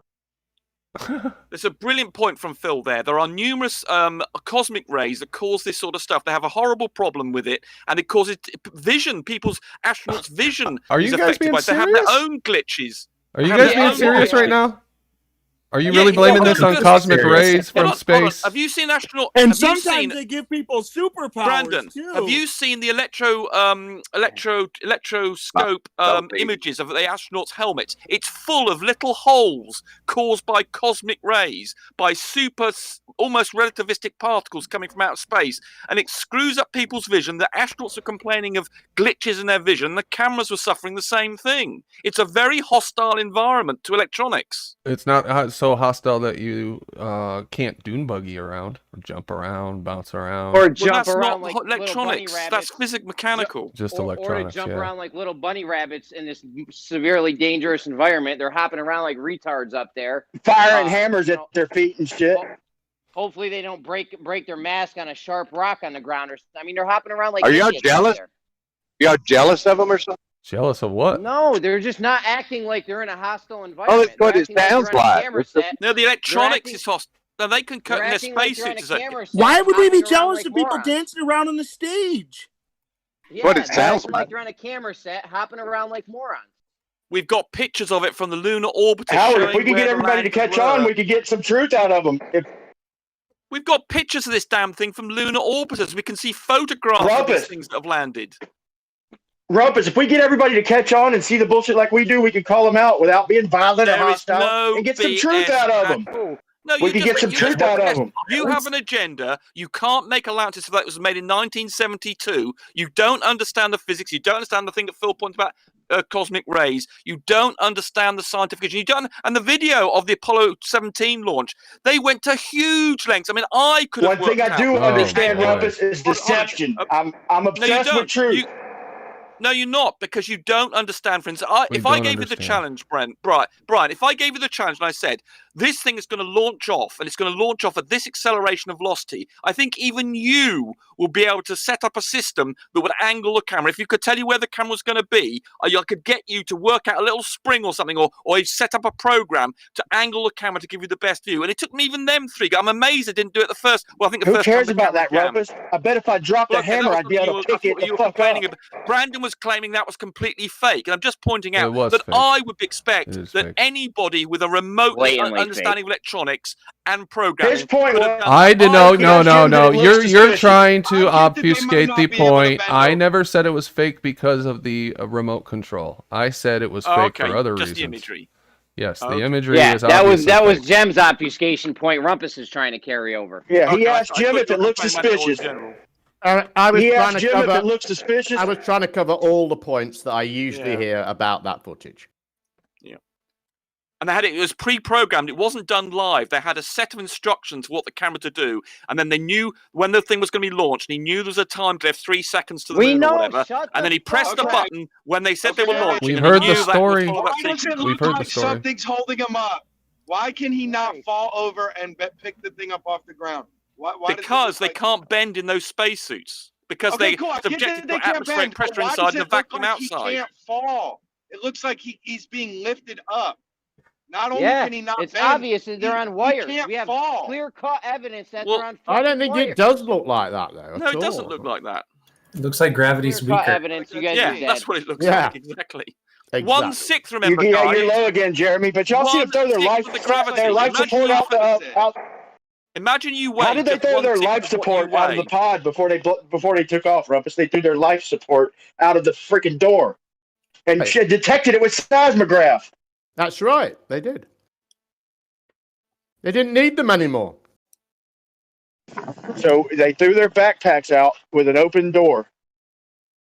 Oh, am I good Look, now? what they did. Let me. Hold on, explain Jem. it to Hold you. on. Hold on, Jem. Is my mic good? Yeah. Yeah, it's okay. All right. Yeah, they did throw their backpacks out. They wanted to minimize the weight. They had to make enough weight so that they could carry moon rocks for one thing. But they didn't need the backpacks. They could connect directly to the oxygen supply in the lunar module. And on the top of each backpack, you'll notice on the top, there's a sort of a separate, smaller oblong section on the top. That's the emergency oxygen supply. And those were kept and not thrown out.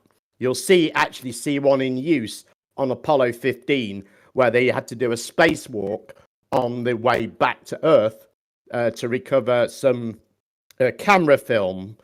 They had to do a spacewalk to get it, and they used one of these emergency supplies for that. But they kept those bits and threw the others out because they didn't need them anymore. What could they use them for? I don't know. I love when English people say bits, though. You guys love that word. Wait, so they had direct oxygen feeds in they were in the limb? Yeah, that's right. They were able to connect onto those. So how did they were that able work? to I they never were heard actually able to refill the backpacks from there as well, and that's what on Apollo 17 they did that, and 16. I've seen that. Listen, we killed you guys. It's clear cut. They're on wires. There's a lot of fishy stuff going on here. Just and, you can Jeremy try to explain it. You guys are done. It's over. You lost. Done. This is such a weak argument, Jeremy. You really are on ridiculous ground at the moment. You could have picked on something much better than this. We got the wires. The guys. There's no wires. As Jem said, the wires do not look like this. Those are flashes all over that image. You can see the flashes on the guy's leg, on the right guy's body, and there's another one atop. So what? Yeah, they're hooked up with wires. What do you think? It's one wire? You don't hook up someone's legs to the bloody wires. Jesus Christ. How do you know what kind of wire harness? Yeah, they do. You don't I was put just wires joking on about. I was anyone's only joking legs. about the legs, Rumpus. Why not? Honestly, what a stupid suggestion. How do you know what kind of harness wire system they use? I've seen wire harnesses, and they're usually mounted around people's waists and they're up to their chest. You do not put harnesses around people's feet and legs. You're an expert on the harnesses they used in the moon landing fakery? Is that right? I'm familiar with harnesses that they use in films and how they have to position them. No, just You don't moon understand films is how the moon only harnesses relevant work, material Rumpus. here. Yeah, thank you. Where Ron. are the harnesses? So Where are the they're harness? harnessed in this one. Look, there's the Apollo rehearsal. And look where they're harnessing him. Oh, look, it's round his waist and round his chest, not round his legs. That's where you put a harness. Rumpus, all you gotta do is see an unnatural motion, bro. Just see an unnatural motion of a guy on his hands and knees and jerking upwards. Yeah, it's an unnatural environment. It's 1/6 the weight, and he's also cannot move his spacesuit very much. In fact, they have problems. They have to be able to compress their hands is a struggle for What helped them him up? because of the Coriolis pressure. or something? Sorry? What made him go Whoa. upwards? Okay. You see that guy levitate? That's a perfectly logical. Watch this guy like levitate up. He's holding on to the other guy. They're holding on to each other. What the hell is wrong with Look you? at him. This is not natural. Besides the Look at this. Yes, it major is. point- The guy on the ground is holding with his left arm onto the other guy who's standing up. What the hell? You people are ridiculous. No, man. Wait a minute. All What right, about the guy Lion. whose leg gets snatched behind him by the fucking wire? What? We're ridiculous, but you want to talk about a trillion lions. Listen, the overarching point here is that if outer space was a vacuum, the gas would fill the space. So this is all happening in this You've heard of gravity, Jeremy. You know that force that keeps you on your bathroom scales and registers the force? All the molecules in the air are subject to the very same force. Oh, we're not and the going same there. Oh, acceleration God. downwards. Please don't make us do it. Listen, you guys. If you didn't want it to go there, maybe Jeremy shouldn't have brought it Yeah, up. he brought up the subject. Yeah. Well, I'm complaining You guys about him lost. bringing it We're up. not trying to Not run you. away from this. I mean, come on. Shit. You do know that gases have weight, don't you, Jeremy? That proves there's a Rumpus, you downward lost. force on Face them. it. Just take the feet. Uncontained gases do not have You weight. can ignore the fact that gases have weight, tell you, Jeremy. That is And the proof they're being pulled down. Uncontained gases do not have weight. Yeah, I don't want Gases have weight, Just go back and to that means arguing they're about being what pulled happened. down, No, which it's fine. means Go they're back to subject to arguing what gravity, happened. and Go that's back why to they arguing what stay. happened. They do not zip off into Rumpus. space. Listen, I didn't want to derail everything. Go back to arguing about what happens in Narnia. It's fine. So, anyway, a couple super chats here. B-Ball for life, $5. Brandon, do you still believe the helmets were not able to swivel? B-Ball, I never said that the helmets weren't able to swivel. Somebody else said that. Maybe it sounded like I agreed with them. I don't know. We'll have to go back and review the tape. But I really don't care if the helmets swivel or not. JQ, $5. Listening to Rumpus and Jem try to defend NASA is hilarious. I agree I'm glad they find very it much. entertaining. Yes, It is very Science entertaining. is fun. Science is fun and the moon is Yeah, fun. two non-Americans That too. That's even It funny. shows how good we are at it, Rumpus. Yeah, exactly. We're entertaining and informative, Jem. We can't do any better than that, can we? Exactly. How come the Brits are more the what- patriotic about the moon landing than we are? You guys are more Something jingoistic than patriotic. us. We're all for the human more race and the delusional. scientific Yeah. They're more ongoing. We're delusional very about proud that the humans have been able to do this. What did they That's human accomplish? thought, human- What did they accomplish when they went to the moon? Mind trickery, you're proud of. What would convince you that America is honest? Hold on. What did they accomplish when they went to the moon? What did we get out of that? What, A lot of you technology. serious? Yeah. What did we get out of it? A lot of technology. Brandon, we got a lot of technology. The cell Name phone one. you are enjoying is a result of the integrated circuit technology that was developed in trying to get us to the moon. So we couldn't have developed who's- technology no, without that's going to the not moon? What special place We does would've the never moon have to do with anything? Circuit? Because they had to Oh, reduce the shit. weight of everything. They had to make everything smaller.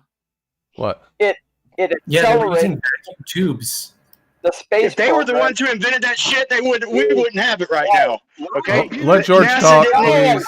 Shut Let George My talk. God, Brian. Brandon, Uh-huh. going to the moon accelerated the development of many technologies. It gave us the wherewithal and the desire to get it done quickly. Boom. Sure. So did World War II. Money laundering for the tech industry. Some of We this got stuff, it. We some of this understand now. stuff, hold on, Jesus. Some of this stuff could have been developed many decades later, but it really gave us a shot in the arm in developing miniaturizing electronics, radiation hardening it, and so on. I was been involved in a little chat here with Bob Noel in the side chat. Bob seems to think he understands the inverse square law. I'd like you to set it up for Bob and I to discuss it live on your show to see who really understands the inverse square law. That'd be Where fantastic. are you talking about? Are you talking We about don't me? like the way you use No, Bob Nodell. infinity with the. Yeah, Bob's welcome on okay. anytime. You guys are welcome to come on anytime. I don't and discuss Bob doesn't this. I don't care. understand about the inverse square law. He made a claim about the moon's brightness, and it demonstrated he knew nothing about inverse square. He doesn't understand the most when we basic got math. close- It's Oh, boy. incredible. Oh When boy. we got close enough to the moon, it would have been so bright. When you had the whole moon in view, it would have been so bright my they would have God. needed. You see, So- you don't Sunglasses. understand it either. You That's clearly wrong. need George. You needed George to explain it to you, Jeremy. You need a special, good session that set up with Bob Nodell, and George can explain it to you why that is a very stupid comment. I think we had George explain it to us one time. George's You have your distance to the moon. The Well, sunlight you have falling your on the distance to moon the is no moon, more and it gets intense than the twice as sunlight bright. we're No. receiving here on Earth. If you have the distance to the moon, does it get twice as bright? Well, Hello? it's a quarter. It's an inverse square law. It's a quarter. The intensity goes up as a factor of 4 for every halving distance. So you get half as close to the moon as we are now, and it should be 4 times as brighter. I heard you're cutting out, Drew. Correct. So if you did it in one continuous Yeah, take with a camera with a camera whose exposure never changed, yes, you're right. So Jeremy. by the time they got to the point to where they were close enough to the moon, but they still had it all in The brightness view, increases it with should have the been so- inverse would have been square. blinding. Jeremy, It would have been blinding. Jeremy, with the inverse square law, by the time you get to the moon from the Earth's surface, the brightness increases by a factor of about 47,000. We receive. George, go check your numbers from that presentation you did, bud. Let him finish, Brian. He's We receive about 1 lux, 1/2 to 1 lux of light during a full moon, and if you increase that 47,000 times when you get to the surface of the moon, you find that the brightness is just the same as what we receive here on Earth. And Bob, George, that when they were at presentation a you gave point- about the inverse square law on Jose's, go check your math, dude. I started to make a video out on you, but I'm like, nah, because I'm one to talk when it comes to on the spot math. and Go the check mistake your that video Bob and the made- numbers you ran. They're wrong. And the mistake that Bob math made is is he correct. reduced his radius down to 1 meter instead of doing it from the surface of the moon. And The that's why he fifth got time you doubled it, Brian, the please. fifth I was time in he 4 doubled it, you words. left Brian, out I was 2 in zeros. 4 words in there, nearly finished. Rumpus, And he went to sometimes you 1 gotta just meter let and people therefore cut you got off, his bro. answers completely wrong. And the fact that he did that means he doesn't understand the inverse square law. Go ahead, Brian.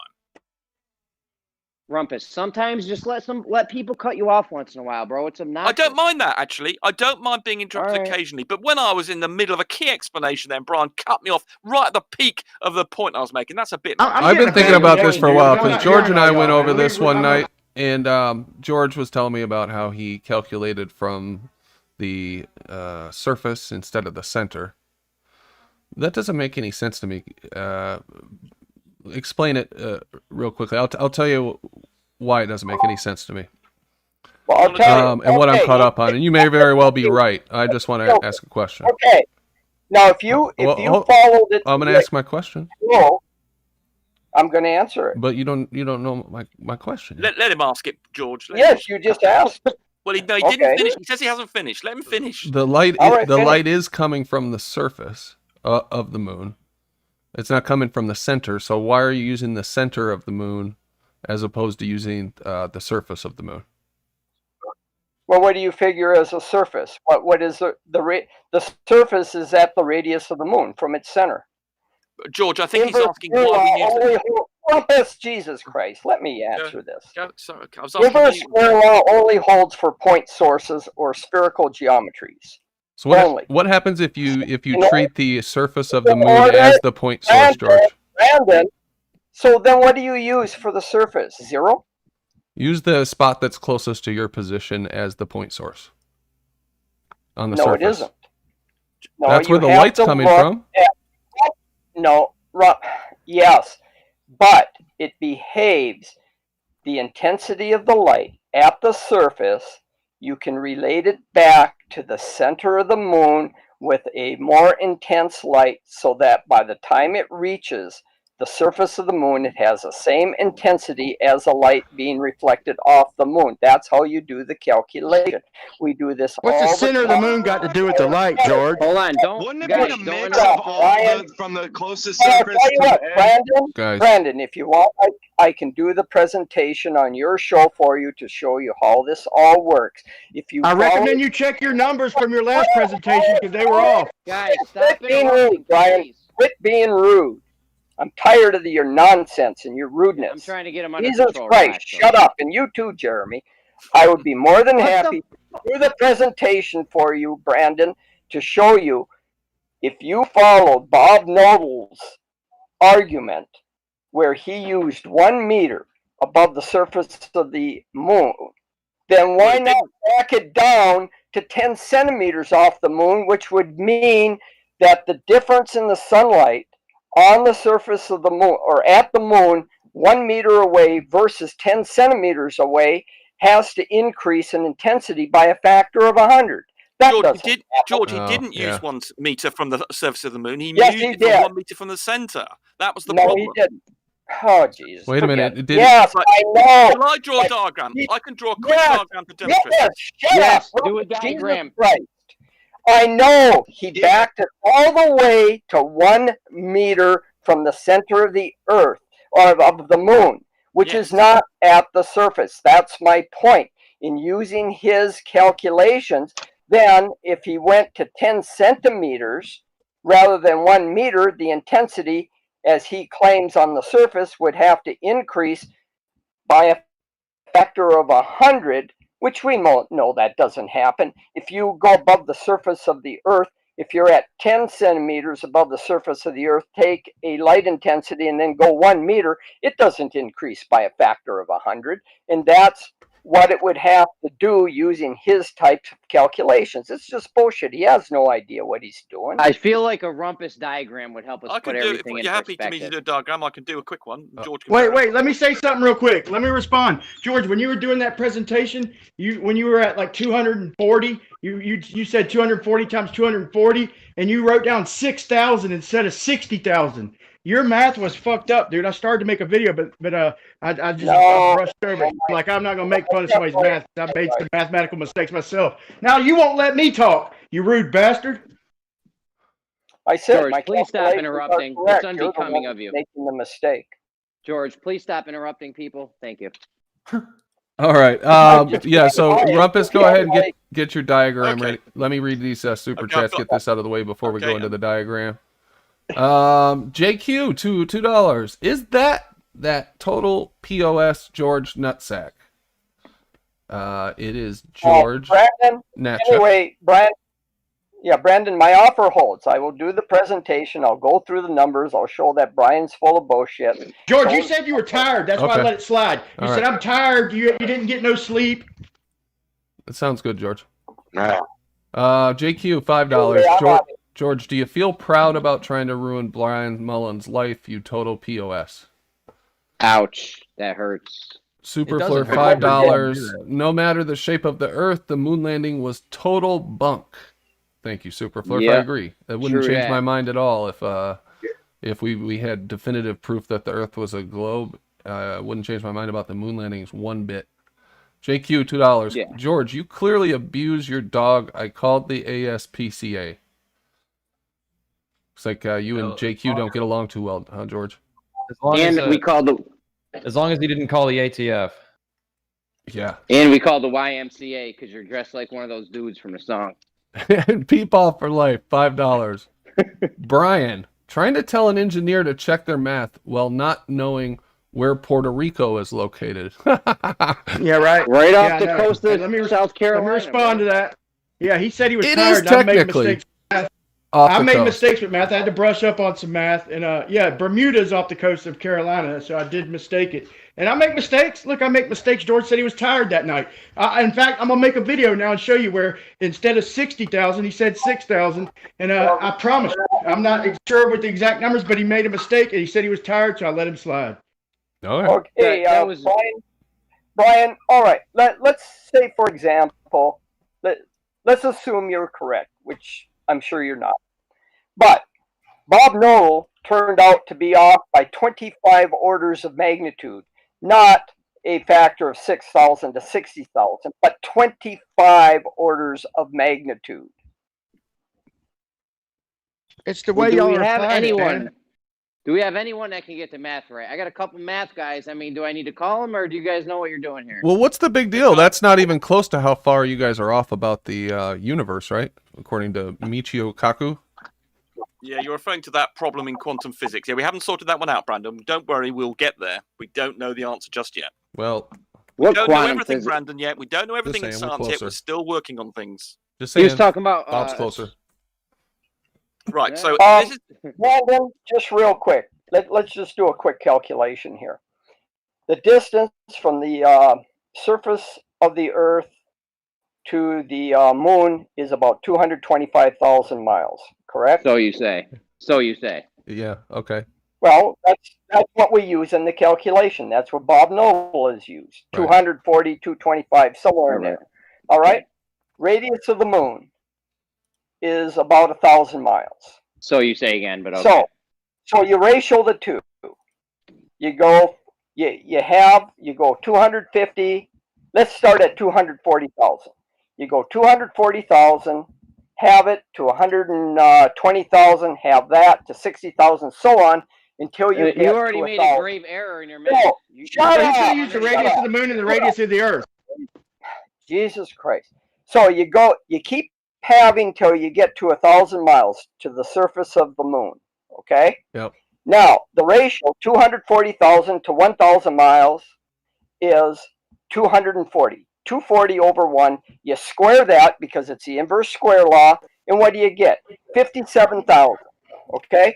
That's the intensity change from the moonlight received on the surface of the Earth to that you see on the moon. So, if you're receiving the moonlight on the Earth of about 1 lux, what you'll receive on the moon's surface is 57,000 lux. Not the gigalux that Bob was calculating. He was off by 25 orders of magnitude. Isn't that still a lot? 1.21 57,000 gigawatts. lux? Isn't that still? It'd be blinded. No. No? Blinded by the light. I'm not. What do I'm we not get? that familiar with the Sunlight? lux scale. So tell me how bright that would be. Yeah. Wait, I Jeremy, think do you know Jimbo's how light. much I it think takes to Jimbo's blind light someone? stronger than that, guys. Is it? The sunlight that we received here on Earth is right around 100,000 lux. Why are you using the radius though, George? Just out of Oh, curiosity. okay. So Because that's where the surface is. So the moon, when you got close to it, would be like half, a little more than half as bright as the fucking sun. No, I'm just doing. No, it's about the same brightness as the Earth. You got to remember that there's no atmosphere on the moon.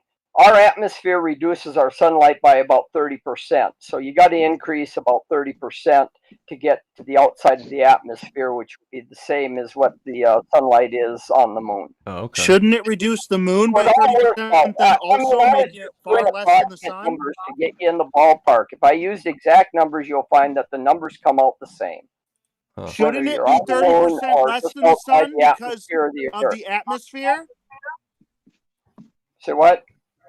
If the Earth's atmosphere reduces it by 30%, the sun, shouldn't it also reduce the moon's by 30%? So if they were normally the same, the moon should be at least 30% darker? Or brighter. It should be brighter. If the atmosphere is reducing it on the sun, you figure it would be brighter on the moon. No? No, if you go through the numbers, they come out the same. But Bob is, or Dole is right on that. What I'm not talking about, I'm not talking about the what I'm saying is that the sunlight that you receive on the surface of the moon, you can get it by looking at the moonlight received and then using the inverse square law, and you'll come out to the same numbers, not 25 orders of magnitude different. Like how many lumens are in a lux? One. How many what? How many lumens are in a lux? A lux just takes in the amount, the area. Lumens and lux are different measurements. Lumens, lux is lumens per square meter. Square meter, yeah. Well, how many lumens would it be? Well, it Depends on the area. One's an intensity over an area, and one's just the absolute number of photons. Hold on, Rumpus. We started talking about how much force you need to concede. Hey, can anyone hear me talking? Now, barely. You need to do it for the point at right before, right when they could see the whole moon in their view. Right? Well, you're not getting all the light from the surface of the moon. You're only getting part of the light from the surface. That's why you do it. That's why you do it when they could see the whole moon. When you give a lux measurement, you're giving the amount of light in an area in a 1 square meter in a square meter unit. You also have to keep in I feel like mind you're that playing when games with this lux thing, and I want it in lumens. when you're trying to calculate, deceive people, you when use you're trying lux. to get the amount of sunlight received on the surface of the moon, you also have to take into account the albedo of the moon. You get about 8% of the sunlight reflected off the moon. Taking that into account, You don't need to take The that. libido of the moon? That's ridiculous. You don't need to take that into account. We're just talking about the sunlight we see off the moon. It has nothing to do with you do use the inverse square law. If you want to compare the amount of sunlight that the moon receives as to the amount that the Earth receives, they should be the same because they're essentially the same distance away from the sun. So it depends upon the calculation that you want to do. Now, if you all you want to do is use the reflected light that's coming off the surface of the moon, it ends up being getting reduced by the inverse square law by a factor of about 50,000. The exact number is like 46,000 something and change. But I could go through all this in a live presentation. I don't want to do it right now because we're running out of time. But if Brandon wants we'll be to, bored to death. I'll go through the whole presentation with you. It'd Sure, take about a half an hour. We can do that sometime. The audience is clamoring for it, so we can do that. You want me to do this little explanation? Can I just before we do that, I want to ask a couple questions to George just to clear something up for me. So if let's say the intensity value was say 8 after 1 mile, what would the intensity value be after 2 miles? 1/4 that. The intensity it'd be 2. 2. Huh? I just said it would be 1/4 that. If you double the distance away, the intensity goes as the inverse square. So you square 2, it'd be 1/4, or 1/4 of 8 is 2. I gotcha. Okay. Bob takes it to the surface of the moon, and it comes out to like 100 zigadillion. No, he doesn't. He does not take it to the surface. Let's do the math right now, then, George. Somebody, Let's do the math right now. What Let's if we- start at 240,000 So- feet from where I'm standing right now. Apparently, I guess what Bob did was he assumed that all of the light was coming from a sphere of a radius of Oh 1 meter. no, that's not Correct. what Bob That's did. right, He Bill. did That's the exactly inverse right. He square. put- He did the inverse square law calculation incorrectly. He didn't stop at the surface of the moon. He kept having it until he got to within 1 meter of the center of the moon. Correct. Oh, hold That's on. what I just said, right? Yeah, what he just said. Yeah, You're right, doing Phil. it. You're absolutely correct. The number you just gave me, George, it's from the light source. What if you're going towards the light source and after 1 mile it's 8? How or after It's the same thing. after It's 2 miles? reciprocal. What would it be? Towards the light source. Towards the light source. It'll be 4 times as bright. 32. What would it be? 32. After 3 It gets miles? crazy before you even get out of the Earth's atmosphere. What would it be after 3 miles? It's a square. Jesus Christ. Can't you No, square no, Brandon, you do it like this. So it'd be You go 3 1 mile, times Then 3. you go 2 miles, then you go 4 miles, then you go 8 1, 2, miles, then you go 4, 8. 16 miles, then you go 32 miles. Yeah, 1, 2, 4, 8, 16, 32. Wait, what? No, Nintendo 64. the numbers should get smaller because you're measuring the distance to the object, not from your. Before current you even object. leave the Earth's No, we're going atmosphere, the towards numbers it. are already We're ridiculous. going towards it in this scenario. So it'd be 8. Right, you want to measure the distance 32. from where you're to the moon, right, to the center of the moon. 72 after 3. 64. It goes 1, 2, 4. Yeah, the guy's right. Whoever just talked, you should be using the distance to the moon, and then half that distance, and it should be 4 times as brighter. And then you go half the distance again and it multiplies by 4. And it'll be 4 times as brighter again. You just keep having your distance until you get. You have to stop when you can't see the whole moon, though. When you're on the surface, this No, doesn't that's work what out. he's accusing him of, Jeremy. Hey, your Jeremy, that's not microphone right. is fucking up, I think, Jeremy.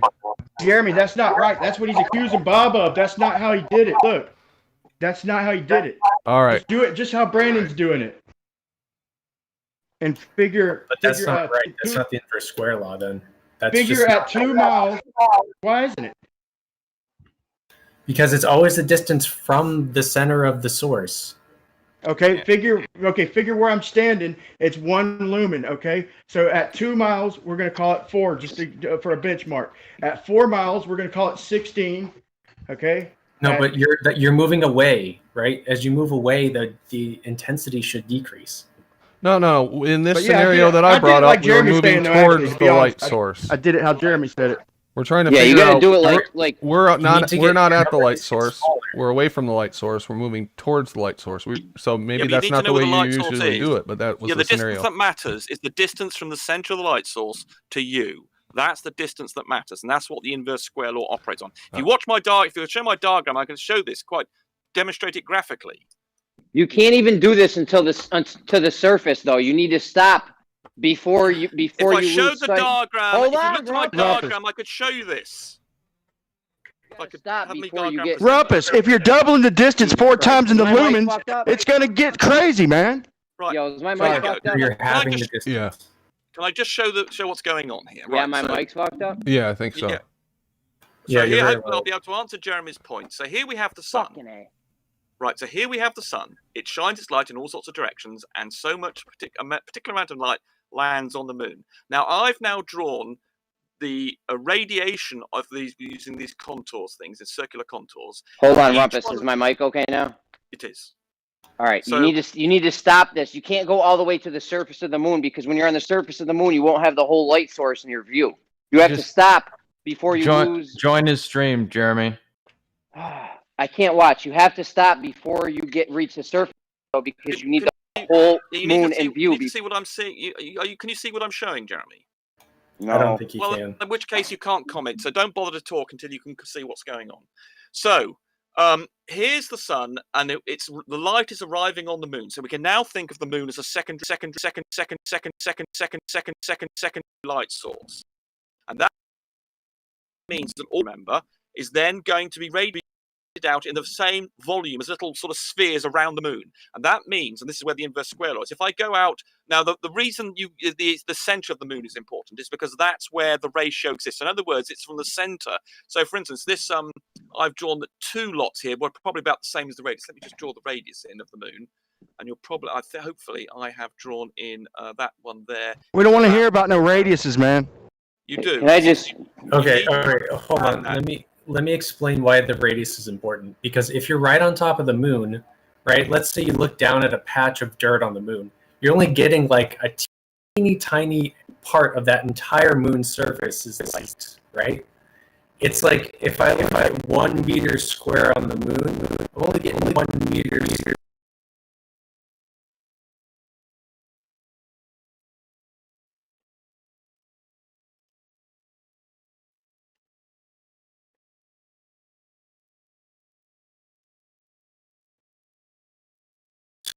Go ahead, Jeremy. Hold on. But I want to start where I'm at. Hold on. I want to 2 lumens at 1 mile. Okay. What would they be at 2 miles? All right. So when you move away, right, the surface over which the light is being projected gets bigger. So the brightness per unit area, like if I take a meter patch that's farther away, it's going to receive less light, right? Because it has to that's share how many lumens? a bunch of other surfaces. Yeah. So if you go No, distance, I asked you a question. How many lumens?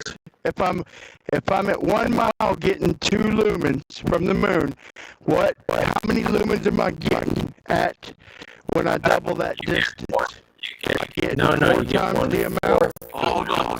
Because the area surface, you need to do it from. Oh man, we were getting some bad feedback or something, I think, unless it's my headphones. 1 second, I'm going to restart Discord and hopefully it'll be better. But that was pretty shitty there. Let's see if this helps. Technology.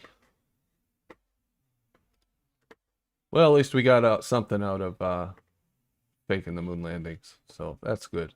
Got cell phones, those are pretty cool. All right, hopefully this works here.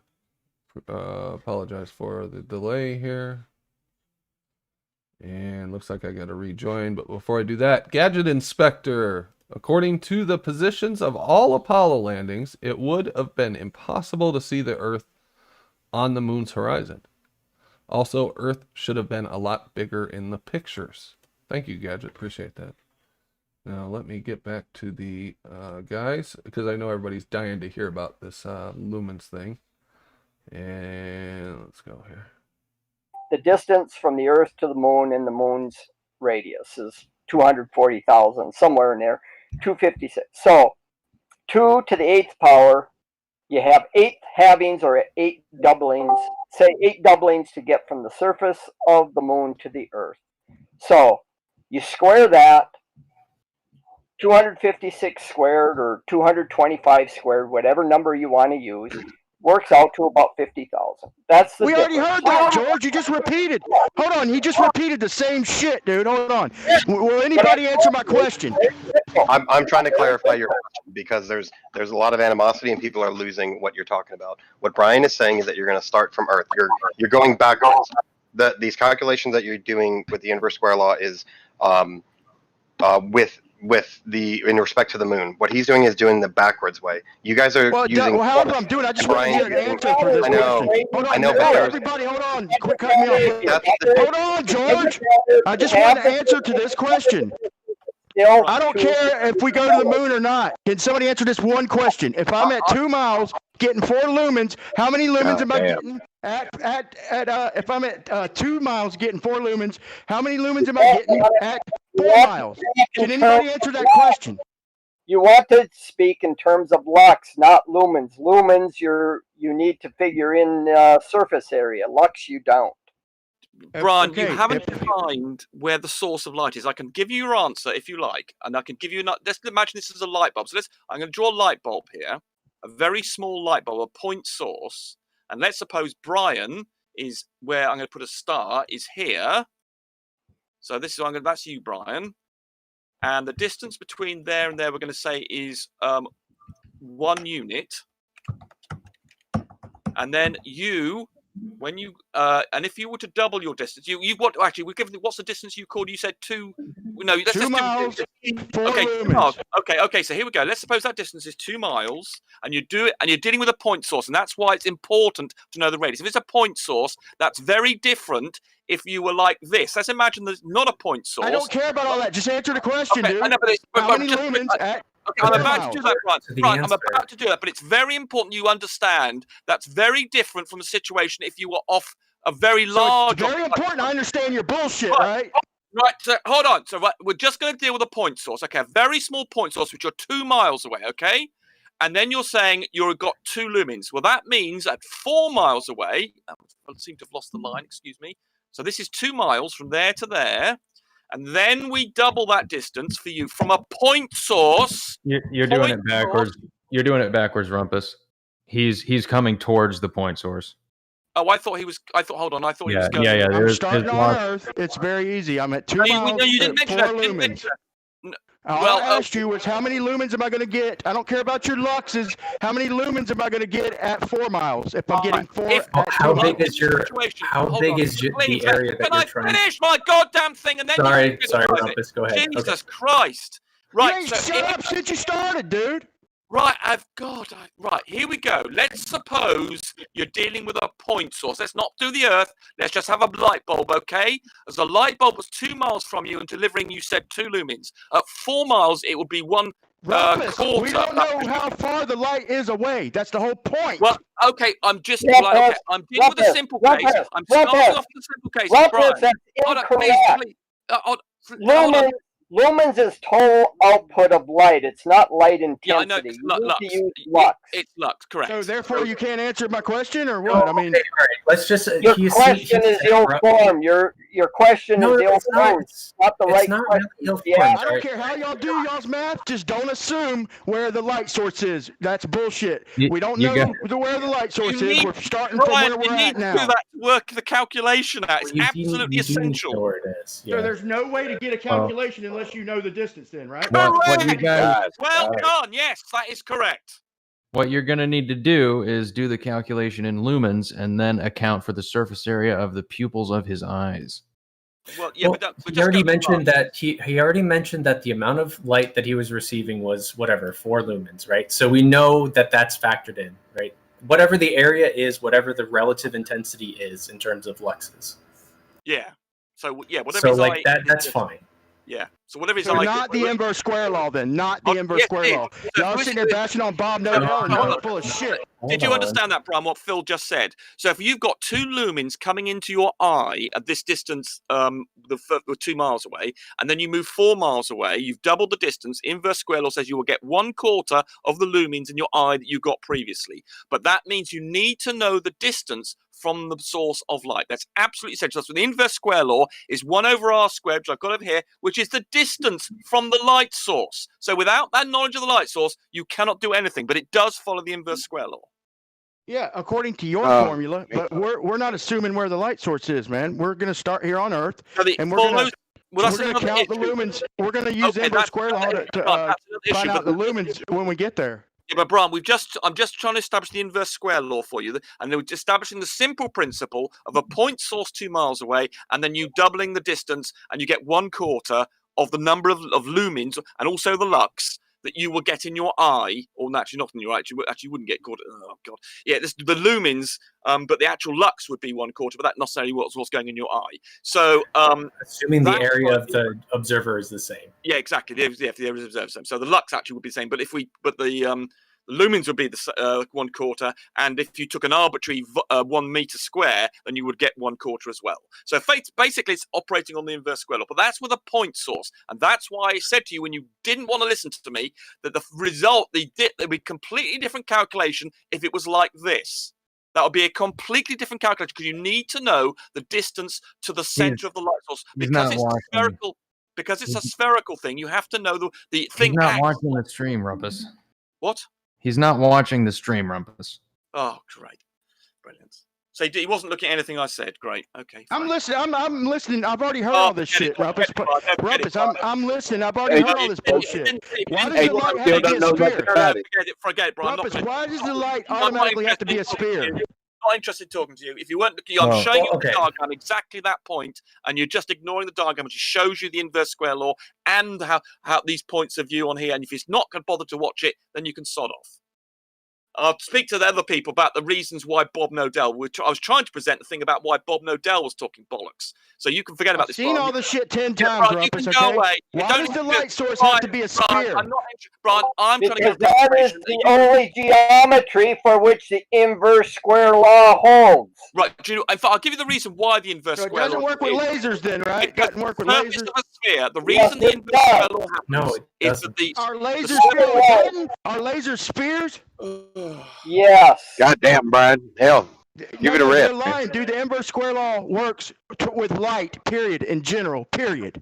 Yes, it does, because all light can be shown to behave as a point source. You can take into account, shut up, you can take into account a laser light or any sort of RF energy that's directed in a beam by putting in a gain factor along with the isotropic source, which is a uniformly generating sphere of light or any sort of energy.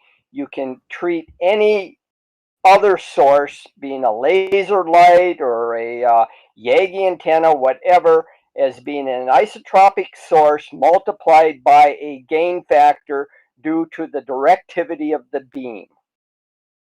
I don't think that he's going to So understand. they found any an of the equation theories. to make it But within reason. There's a simple explanation, right? So as no beam of light is perfectly straight, so as you propagate, you're going to spread out, right? The area over which the beam will take up will obviously spread out over distance, and that spreading out will always follow an inverse square law. But you need to know where the effective origin of a light beam is, the distance. If it's very narrow beam, then effectively it's got a very long radius. Anyway, the origin of the light on the moon isn't the center of the moon, show the though. mistake that Bob Nodell made. I'd just like to get this damn thing sorted. So Bob Nodell, so here I was just demonstrating how the inverse square law happens because the surface of a sphere is proportional to the square of the radius. That means if you then double the radius, you're going to get 4 times the surface area, and that's where the inverse square law comes from. So that's what I'm demonstrating here, because all of the light coming off this moon here that it received from the sun has to go through these surfaces. So, for instance, this I've got the Let's radius. double the radius of my eyeballs, Rumpus. Right. Can you stop being interrupting my presentation? If you're not going to look at it, you can sod off. Don't say anything. So here we've got the radius of the moon, and so that means if we go out to double the radius of the moon, the light that was being emerged coming off the moon effectively acts like a point source at the center of the moon, and that means that effectively 2 radii away, this area, the surface area of the sphere that's being emitted, is 4 times bigger, which means the intensity of the light is 1/4. And the mistake I'm only using half the moon, though. Yeah, go ahead. Quite fine. You're into sabotage my presentation. I'm nearly finished. That'll be another 30 seconds. So that means that what moron Bob Nodell did is he then said that he was taking a 1 meter radius of the moon. In other words, he was generating orders of magnitude greater light because he was effectively saying that the moon was a point source, and it's not. Can you do the presentation with less ad homs, please? Well, I know. Rumpus is using the moon as a sphere of light when half of it's dark. Well, Bob is in the chat currently crowing that he was correct about all this. Oh my God! Real quick, he is correct. They're using spherical bullshit, man. All right, guys. So this is an interesting conversation at all, but how do we prove one way or the other who's right? Right. The point mistake, is, Bob, Rumpus, the mistake. I'm trying to give a presentation Once again, here. guys, we can demonstrate. They cannot. Once again, folks. God.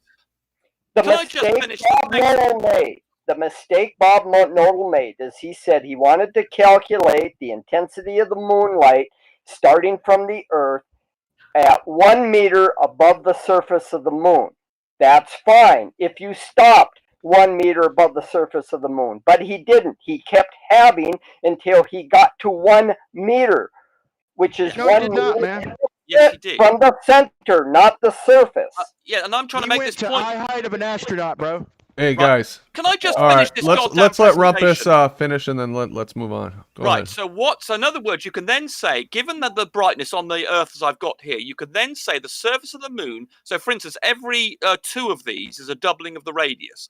Is a radius worth. So I've got 1, 2, 3, 4, 5, about 5, say 6 radii, and that means that you then do the inverse square law of the intensity would be 1/6 squared, which is 136. And in my diagram, the intensity of you can therefore say, if you've got an intensity on the moon of the moonlight here, you know that it's at the surface of the moon, it's 36 times more. But what moron Bob did, who doesn't understand spherical geometry, he didn't take it to the radius of the moon, he took it to here. So he Please was knock off basically that, saying, be quiet, and He couldn't just stop, could he? Yeah, just stop ad homing the fuck out of them in the middle. It's bad enough with all the other fallacies. You're gonna just sit here and insult people? I think it's doing that in the chat. Exactly the same. You aren't minding that, are you? Well, It's no worth add-ons, pointing out please. that they're not saying that Bob knowingly and intentionally calculated it to a meter from the center of the moon. They're saying that that's the math that he actually did. Whether he knew he was making that mistake or not is not a point they're making. Exactly. Why are you using the moon as a point source light? Why is that not a point source light? Lewis stated it exactly the way it is. Whether Bob did it, I think Bob just really doesn't understand how to use the inverse square law, and he took it rather than he didn't stop his calculation 1 meter above the surface of the moon. He kept going until he was 1 meter from the center of the moon. I see. Okay. Well, maybe Bob can come on and tell us where we went wrong at some Yeah, point. if that's not right, with his Bob. explanation. You join, we'll back you up, buddy. But anyway, so thank you for that. Rumpus has already gone on deafen, of course. Well, threw a fit. Can't say I blame him. If Rumpus can't talk the whole time, that's really cool. Just sit there and has to throw an insult on someone who's not even on the panel when he starts off every other sentence. We just gotta sit there and let him do that, right, Lewis? Yeah. It's up to you. That's your call, and I'm just criticizing it. Yeah.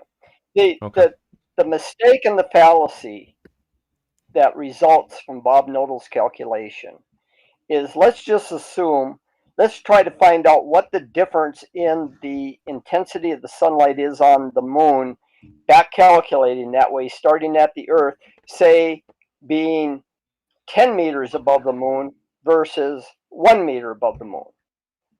If you follow Bob Nodel's calculation, then at 10 meters above the moon, the sunlight would be 1/100th less than 1 meter above the moon, and you know that. Yeah, I get it. I understand why you're saying that. That seems like an absurdity. I get that, but at the same time, the way you're calculating it from the center of the moon, I'm not calculating from. All I'm saying is stop at the surface of the moon. And where is the surface of the moon? It's in relation to the center of the moon. It's a little over 1,000 miles. That's where you stop. You keep going. You keep having from 240,000 miles out at the surface of the Earth, and you keep having until you get to about 1,000 miles, which is where the surface of the moon is relative to its center. You start from the center of the moon to the center of the Earth. That's your datum. That's what I am objecting to. That's what I'm trying to understand is you're treating the center of the moon as the source of light, the point source of light, when the center of the moon doesn't have anything to do with this. Yes, it does. The light's not coming from the center of the moon. You let me do the presentation someday, and it'll become perfectly clear why you do that and why it works. when you do this presentation, can you show us light? Hold on, Brian. Brian, when you do this presentation, can you show us light reflecting off a sphere in the manner that it is on the moon? Yes, that's what All right, it's all cool. based on. I can't. Yeah, show me. You're going to show us the sphere reflecting light like the moon does. Yeah, specular highlight. Yes. Awesome. I can't wait. This will be exciting. Well, I'd like to see this applied to another source of light. Would you do that with a glowing, I'll show you like how a glowing it applies to orb? space. Let's say you're measuring the light from a glowing orb. I'll show Would you you how do it it works from the with center of laser the light. glowing orb too?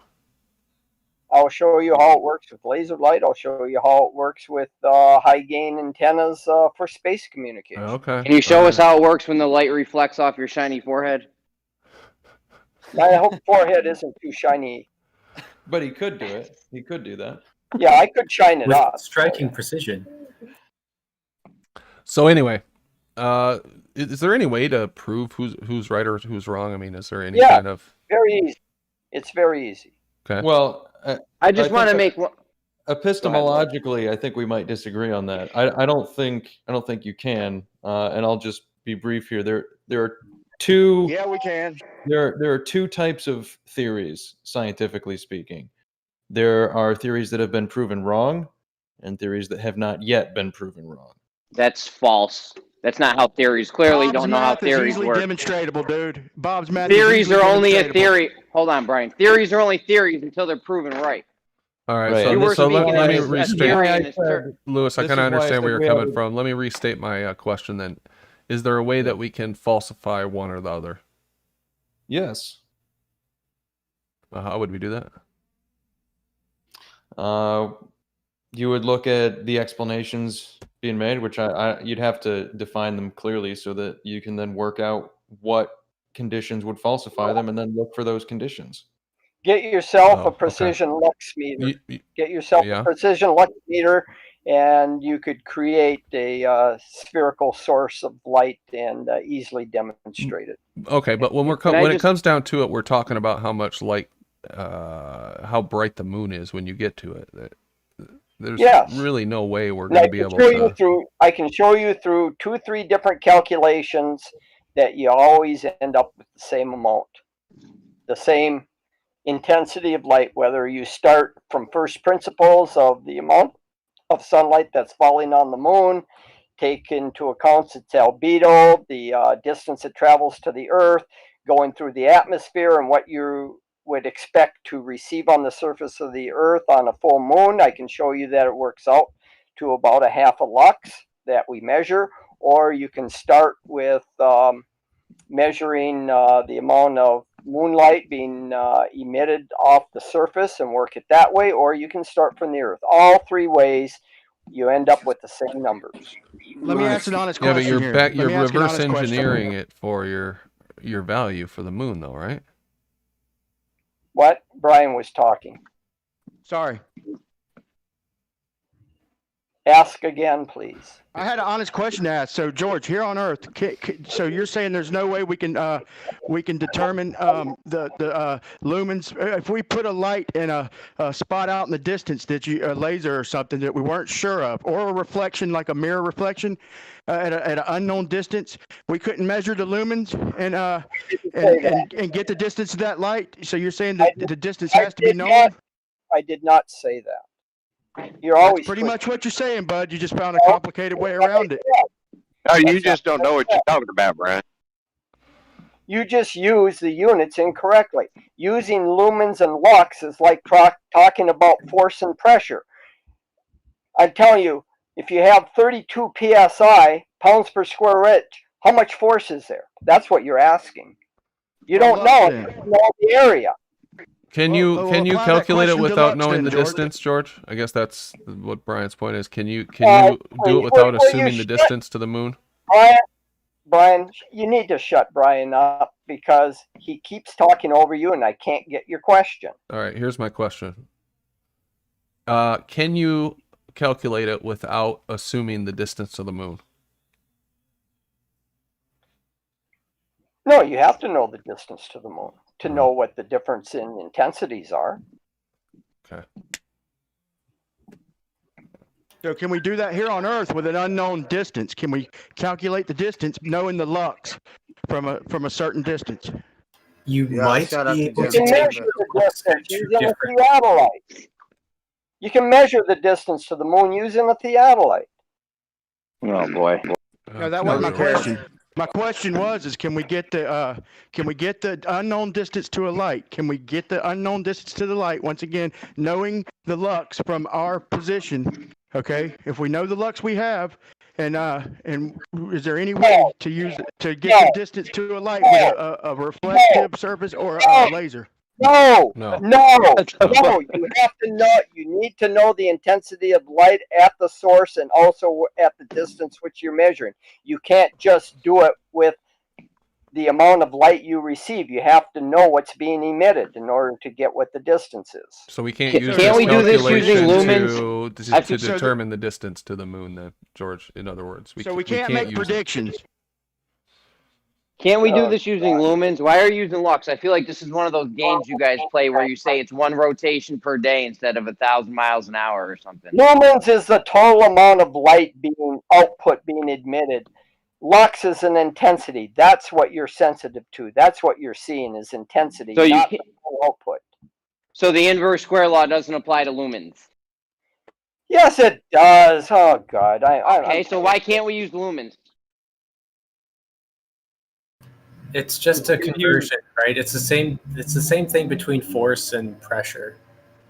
Why can't we use lumens? If you just use lumens, you're gonna have to make it mean anything. You have to convert it to a volume, which is all. You can make predictions using lumens, using the inverse square law. They're full of shit. They had to come up with a method, though. Y'all know that. Okay, we actually, let's see. If you measure the lumens with two different sensors, right, that have different areas, obviously it's not a fair comparison, right? Yeah, lux is just lumens per unit area. George told us earlier that lumens and lux were two totally different things, no? They are. They are. One is a total amount of light, and the other one is a total amount of light in a unit area. Well, why are we doing the unit area? Why can't we just do total amount of light? Because wherever you're seeing it, whatever brightness is reaching your eyes or the instrument you're using, you're not getting the total amount of light. You're getting the total amount of light in the area of that object. As long as the moon stays, you have a full moon in your view, you would be able to use lumens, no? No, because lumens refers to all of the light that's being reflected in all directions, not the light that's being reflected directly to the observer. Anyway, I don't think we're going to be able as an example, man, to determine much with this. It sounds like, but did have a super chat. Unicorn Laser Eyes again. What is light? Shout out Nug Life. Thank you, Unicorn Laser Eyes. Appreciate that. So we've got about 25 minutes, 10 minutes till we start final thoughts. Anybody have anything pressing that they wanted to bring up for 10 minutes? Yeah, I'll just bring up and say that I'm just happy we can all agree that the universe is flat. You know? Yeah, I mean, they're all, how ironic that they're all flat universers. Common ground, that's what it's all about. You know what I'm saying? Common ground, build from the bottom up, guys, Well, at the moment, that's the going theory, but it hasn't been proven wrong yet. Hey, that's right. Damn it, How would Lewis. you prove that wrong? How would you prove that wrong, Lewis the Lion? A flat universe, a flat cosmological universe is different than a flat surface. You're using. Okay. Unfortunately, the word flat is used differently in both cases. In those two cases. Why did you have to say it's a flat universe? Is it because the axis of evil thing? What is it? Is it a curved flat universe? Why do we talk about certain properties of quantum? Check it out. What about if I thought the universe was curved? A word to describe a property. What about if the universe? What is the color? What is the color of a quark? Go orange. Well, are quarks even real? Yeah, everyone knows a quark is orange, so I don't know why you even said that. But the point is, a quark is wire. Wire colored? Yeah. Orange shit, or wire good one, colored. Ryan. Go. That was good. Well, Yeah. What if the Earth is flat and the universe is a sphere? That's unlikely. Good point. You need to understand what flatness means in terms of geometry of the cosmos. whether we have a flat universe or a hyperbolic universe or whatever, the flatness is a different concept than the shape of the Earth. I feel like they had to say it was a flat universe because of the axis of evil. And You're they got. so full of shit, Jeremy. Yeah. Just about every sentence you forth is just nonsense. Do you know what the axis of evil is? Do you know what the axis of evil is, George? What is it, Georgie boy? Oh, shut up, you son of Is a that bitch. that's What's the axis of evil? That's North Korea and Iraq and Iran, isn't it? No, It's something to do with like cosmic radiation or something, right? Isn't that wrong? Everything in the universe lines up on the galactic plane, I think, something like that. So they had to say it was flat. You know what's funny? They always, whenever it comes to anything practical, they treat they have to be on a flat surface. Like when they're doing the angles to stuff. Well, you got to pretend it's flat in order. When you navigate 600 nautical miles, you treat the Earth and you use your trusty flat Earth. That's a misunderstanding. Model. That's a misunderstanding. Locally If you were to travel, 600 nautical miles in a straight line, you would not be treating it as flat. If you were to look at if you were to look at a patch, are you hang on? No. I'm almost done. If you were to look at a patch of the Earth, if you were to look at a patch of the Earth that is 600 square nautical miles, that would be treated as flat. No. It's from direction from point A to point B. If you're going 600 nautical miles, you treat the Earth as though it were a flat plane. Use your trusty flat Earth model. Okay. What about when you? That's what they say. Dude. Check it out. I didn't even write it. It's in the it's in anything to do with parallel sailing. Which is just like to do regarding different meridians, but Does that work for every projection? Surveyors also pretend that they're on a flat surface, right? Locally flat, right? And so all that. From point A to point B, and most people, if you think about it, are traveling only 30, 40 miles a day travel. What I mean? Most people, unless you're doing long distance shipping lanes, which I was amazed when I met this one captain guy who actually got the Nathaniel Bowditch book from. And he didn't understand how you could use something as simple as how to use Polaris to gauge your latitude using, let's say, a compass or something, right? Or not a compass, a protractor. You know what I mean? Or sextant, yeah. You can use it. But he's got instruments that do all of that for him. Of course, but I thought it how interesting that he doesn't. Let's say he used instruments for everything, so therefore he's so detached from the actual. Yeah. Let's say use. Like he doesn't need to go out there and judge his or find his latitude. Using. The Concordia that went down off the coast of whatever it was. I forgot the name. Sardinia. Yeah, Sardinia. But I mean, that guy was unbelievably incompetent.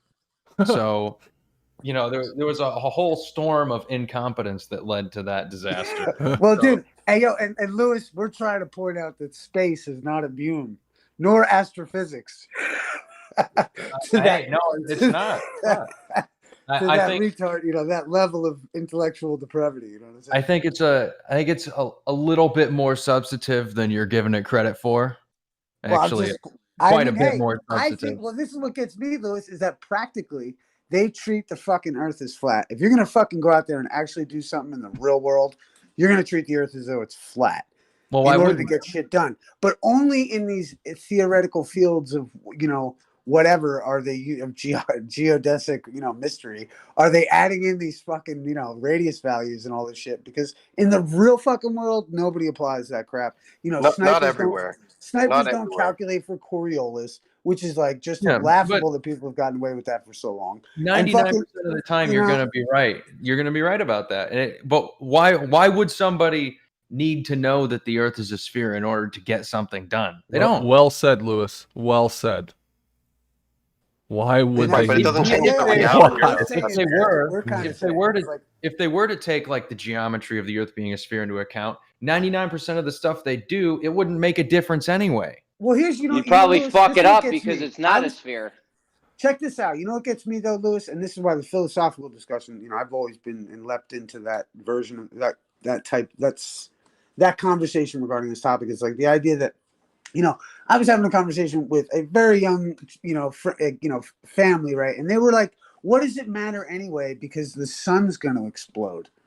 Like, you know what I mean? And I thought to myself, like, wow, like this is like a young kid who's like worried about like, and just almost a full blown nihilist because what's it matter? The sun's gonna fucking explode. I don't think that's, you know, somebody who's predisposed to be a nihilist or to be thinking about something like that. I think they're gonna find that sort of belief anywhere.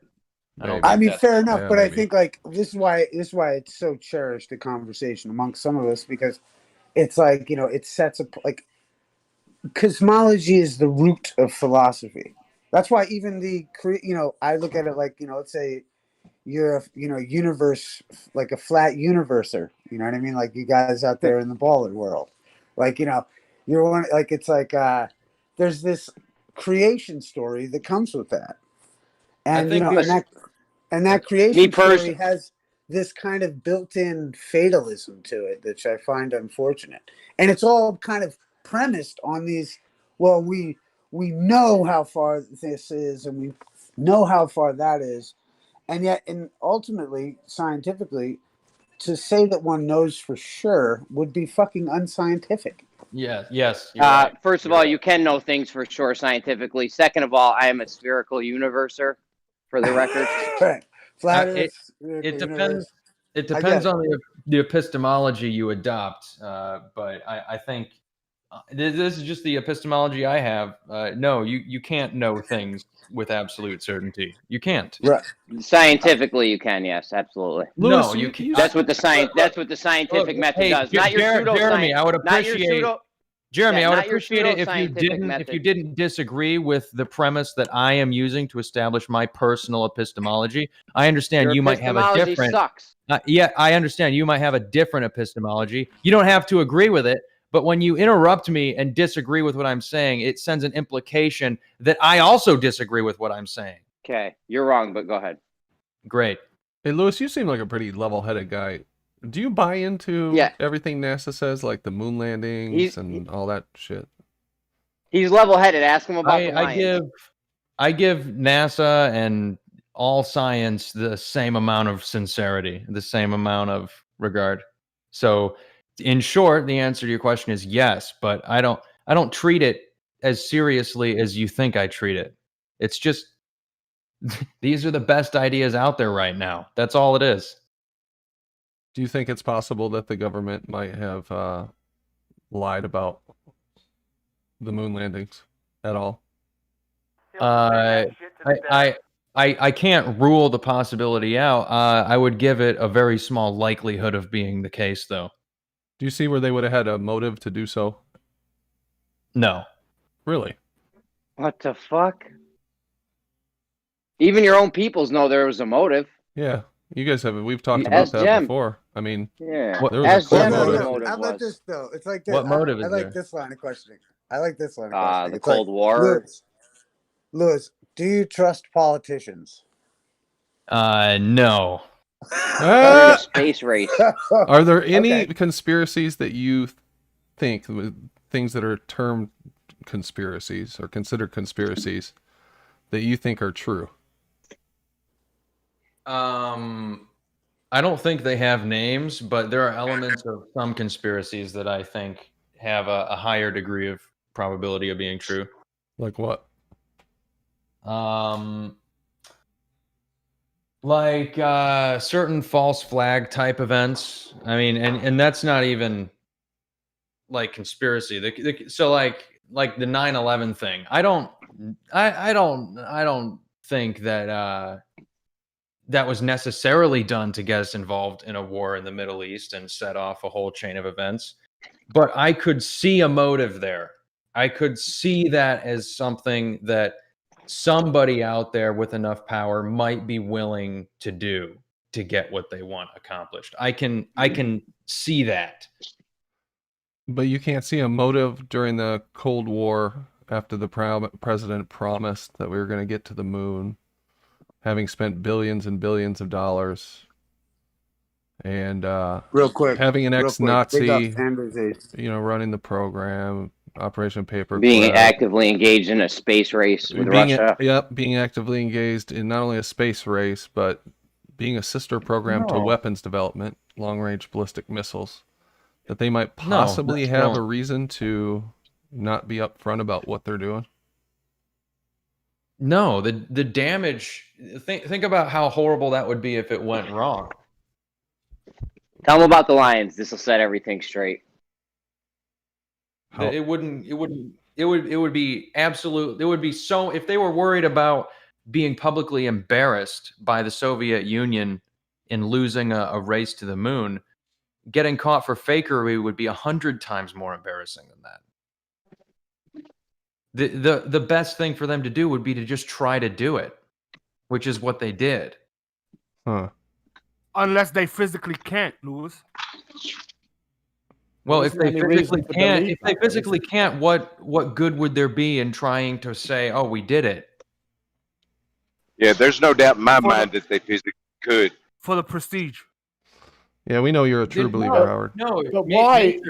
You wouldn't get any prestige, would you? You would just say this is an impossible thing. You idiots! How are they going to fail at defending NASA? Is it prestige? There are half of the world thinking that we went to the moon. Is it prestige? Like, for instance, now nobody's claiming we've landed men on Jupiter. They say we can't land men on Jupiter. Right. Right. Why? Because if space, because if space was a vacuum, the gas would fill the volume. That's why that to me is like asking why do vampires don't suck on your feet instead of the neck, right? It's fantasy. Doesn't matter why they don't go to the so-called Jupiter. So the entire space race was... Hold on a minute. I didn't ask why they didn't go to Jupiter. How could anyone misunderstand what I said any more than that? I know. I didn't misunderstand. What I'm saying is what you said is why are you interrupting me? What I'm saying. You need to stop you talking misunderstanding and what I'm saying. You're You're monologuing bullshit again. I've barely spoken. I've got halfway through one sentence, and you've decided you need to censor me. I use this as an example of something at the moment we would say, the mainstream would say, this is something we cannot achieve. What you're saying is that in the 60s, they were just too embarrassed to say that about something. And that doesn't make any sense. They would just say, we can't go to the moon. We don't have the ability to do it. It's an impossible task for a human to do. We can't cross this impenetrable barrier of the Van Allen radiation belts that you guys always tell us about. They could have made 101 excuses for why this could not be done. Why are we stuck in low Earth orbit? What? What?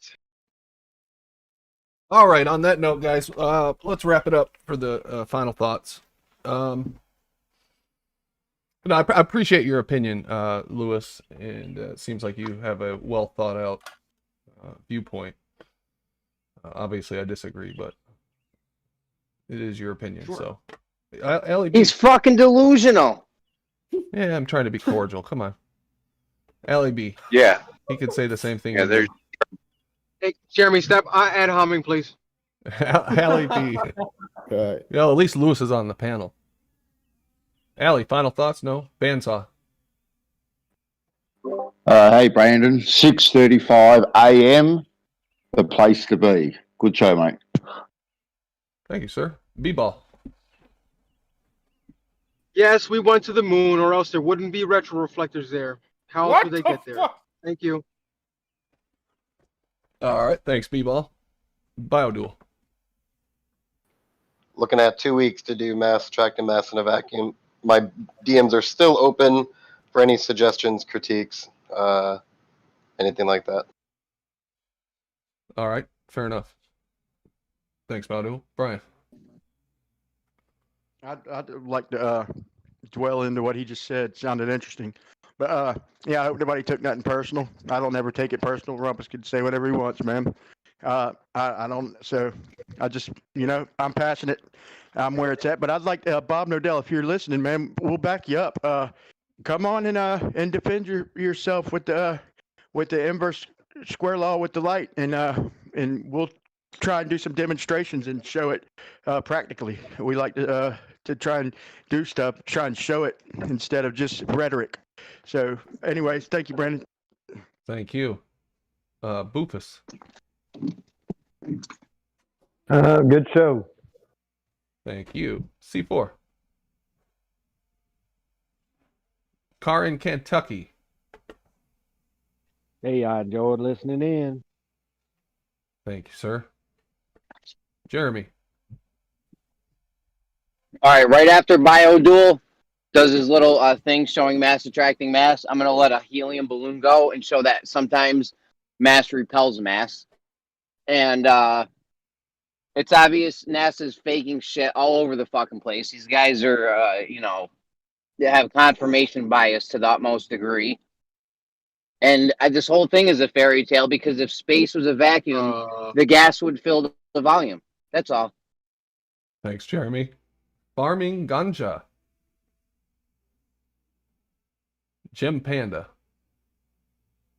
Thank you very much, Brandon. Great show. Of course, we went to the moon. And if you want to know how I know we went to the moon, you can go to my channel called Humans of Earth and check out my video called How I Know We Went to the Moon. Also, check out my Discord server called, Debate Flat Earth and More. Thank you very much. Thank you, Jim. I might even spam the link in the chat. Geo. Oh, thank you. Yeah, good show, Brandon, and everyone. I was multitasking and listening, and one thing I just wanted to mention in my viewpoint. You guys were talking about the purpose or agenda of why they would have faked the moon landing. I think there's a lot of reasons, but one of the main ones is to get that shot of the globe Earth, because up to that point, there's the whole history of World War I, World War II, the creation of NASA, the United Nations, that whole thing. And in the 60s, they were starting to, claim that they were putting these satellites and Sputnik and getting these little shots of the curved Earth, but they really never had a full picture of it to cement the deception into people's minds. So that moon landing was a way to do that. They could get far enough away to snap that photo, and then from then on, it's been cemented in people's minds, the blue marble. Oh, we really do live on a globe, and there it is. So I think that's one of the biggest agendas, which completely makes all the sense in the world to me, as they're pushing this propaganda, false cosmology, that they would need some sort of an event like that to, cement it into people's minds, which, was successful to a certain degree in terms of people believing it. But yeah, those are just my thoughts on that. And good show, and that's all I got. Thanks, Gio. Mark. Illegal. Yeah, I came in late, so I don't have too much to say. The Earth is obviously and observably flat, and we never went to the moon. Thank you. Thanks, sir. Isa. Yep. Showed. And I think it's cool that as long as you remember that we can all agree that ultimately the universe is flat. You know what I mean? And 600 nautical miles is treated as flat. So thanks, man. Have a good time, everybody. Later. Peace. Big up Andrews, everyone in the chat room. LEB. Yep. Thanks, Isa. Jace. Jimbo. George. Yes, you just let me know if you want me to sort out all this inverse square law with you. Is the inverse square law applies to all electromagnetic propagation, which light, RF communication signals like your cell phone, TV, FM radio, AM radio, all are a member of. It all applies to that. It's just you have to know how to use the inverse square law in various situations, particularly when you have high gain antennas or directed beams like with laser light and that. And it's very easy, very simple to apply the concepts, and I'll be more than happy to do this and have Bob Noel join me if you can get him to join me, and we can discuss it rationally, and I will show you why Bob is wrong in his calculations and why Brian is also misdirected in trying to back that situation up that Nodal has come up with in his calculations, and I'll show you why it leads to paradoxes and false conclusions, and that his calculations lead to impossible situations. So you just let me know. You can direct message me, and I'll put something together, and we can do it. But we don't have to if you don't want to do it. You can go ahead believing Bob Knoll for all I care. I really don't care. But the guy just botches up the calculations horribly, and it's too bad so many of you out there believe this nonsense. Anyway, I'll catch you later. Thanks, George. Kosho. Howard. Yeah, good show, Brandon. Last night we were talking about the moon and the inverse square and things, and I got to thinking, I'm looking at the moon, right? And if I had the wherewithal to go there, I see nothing. There's no reason, nothing that tells me that when I got there I would be blinded by some bright light. Thanks, Brandon. Thanks, Howard. Lewis. I don't have terribly much to say. It's usually a lot of fun to just come into one of these places and get sucked into the conversation for a few hours, even if on the surface it doesn't seem like a lot's happening. Oh yeah, thanks, Lewis. Matrix. Thank you, Brandon, for having me. Definitely an interesting show today. And shout out to everybody out there in the chat, everybody here in the panel. And Isa Malowski, man, he's a legend. Was you playing the guitar while you was talking, bro? That was fucking epic. All right, man. Thank you, Brandon. Thanks, Matrix. Phil Nye, the physics guy. Yeah, thanks for having me on. This was very fun. Thanks, man. Thanks for joining. Bob Dole. Voight. All right, guys, my final thoughts. Thanks to the panel, as always, for joining. Good conversation. We'll be back tomorrow night. Don't forget that tomorrow is Wednesday, so we'll start off with an hour for just flat earthers, and then we'll open it up to the rest of the panel as we usually do. And sometime this week, hopefully, we'll have a debate. I hear that Brian's Logic and Ranty are trying to set something up, so we'll see if that takes place. And other than that, we'll see you guys tomorrow. I'll come back and I'll be recording, so just so you know. Thanks, guys. Okay. Thank you, everybody out there. Thanks for the super chats, guys. Much appreciated. Second Best Bob, Unicorn Laser Eye, B-Ball, JQ, Super Flurf, Gadget Inspector. Thanks, guys. Thanks to my channel members and the mods. And thanks, everybody, for joining. Really appreciate it. We will see you tomorrow. It is Flat Earth Night. So we'll start off with that hour of Flat Earthers only. That should be fun. We'll see what happens. Yeah, have a good night, guys. Bye.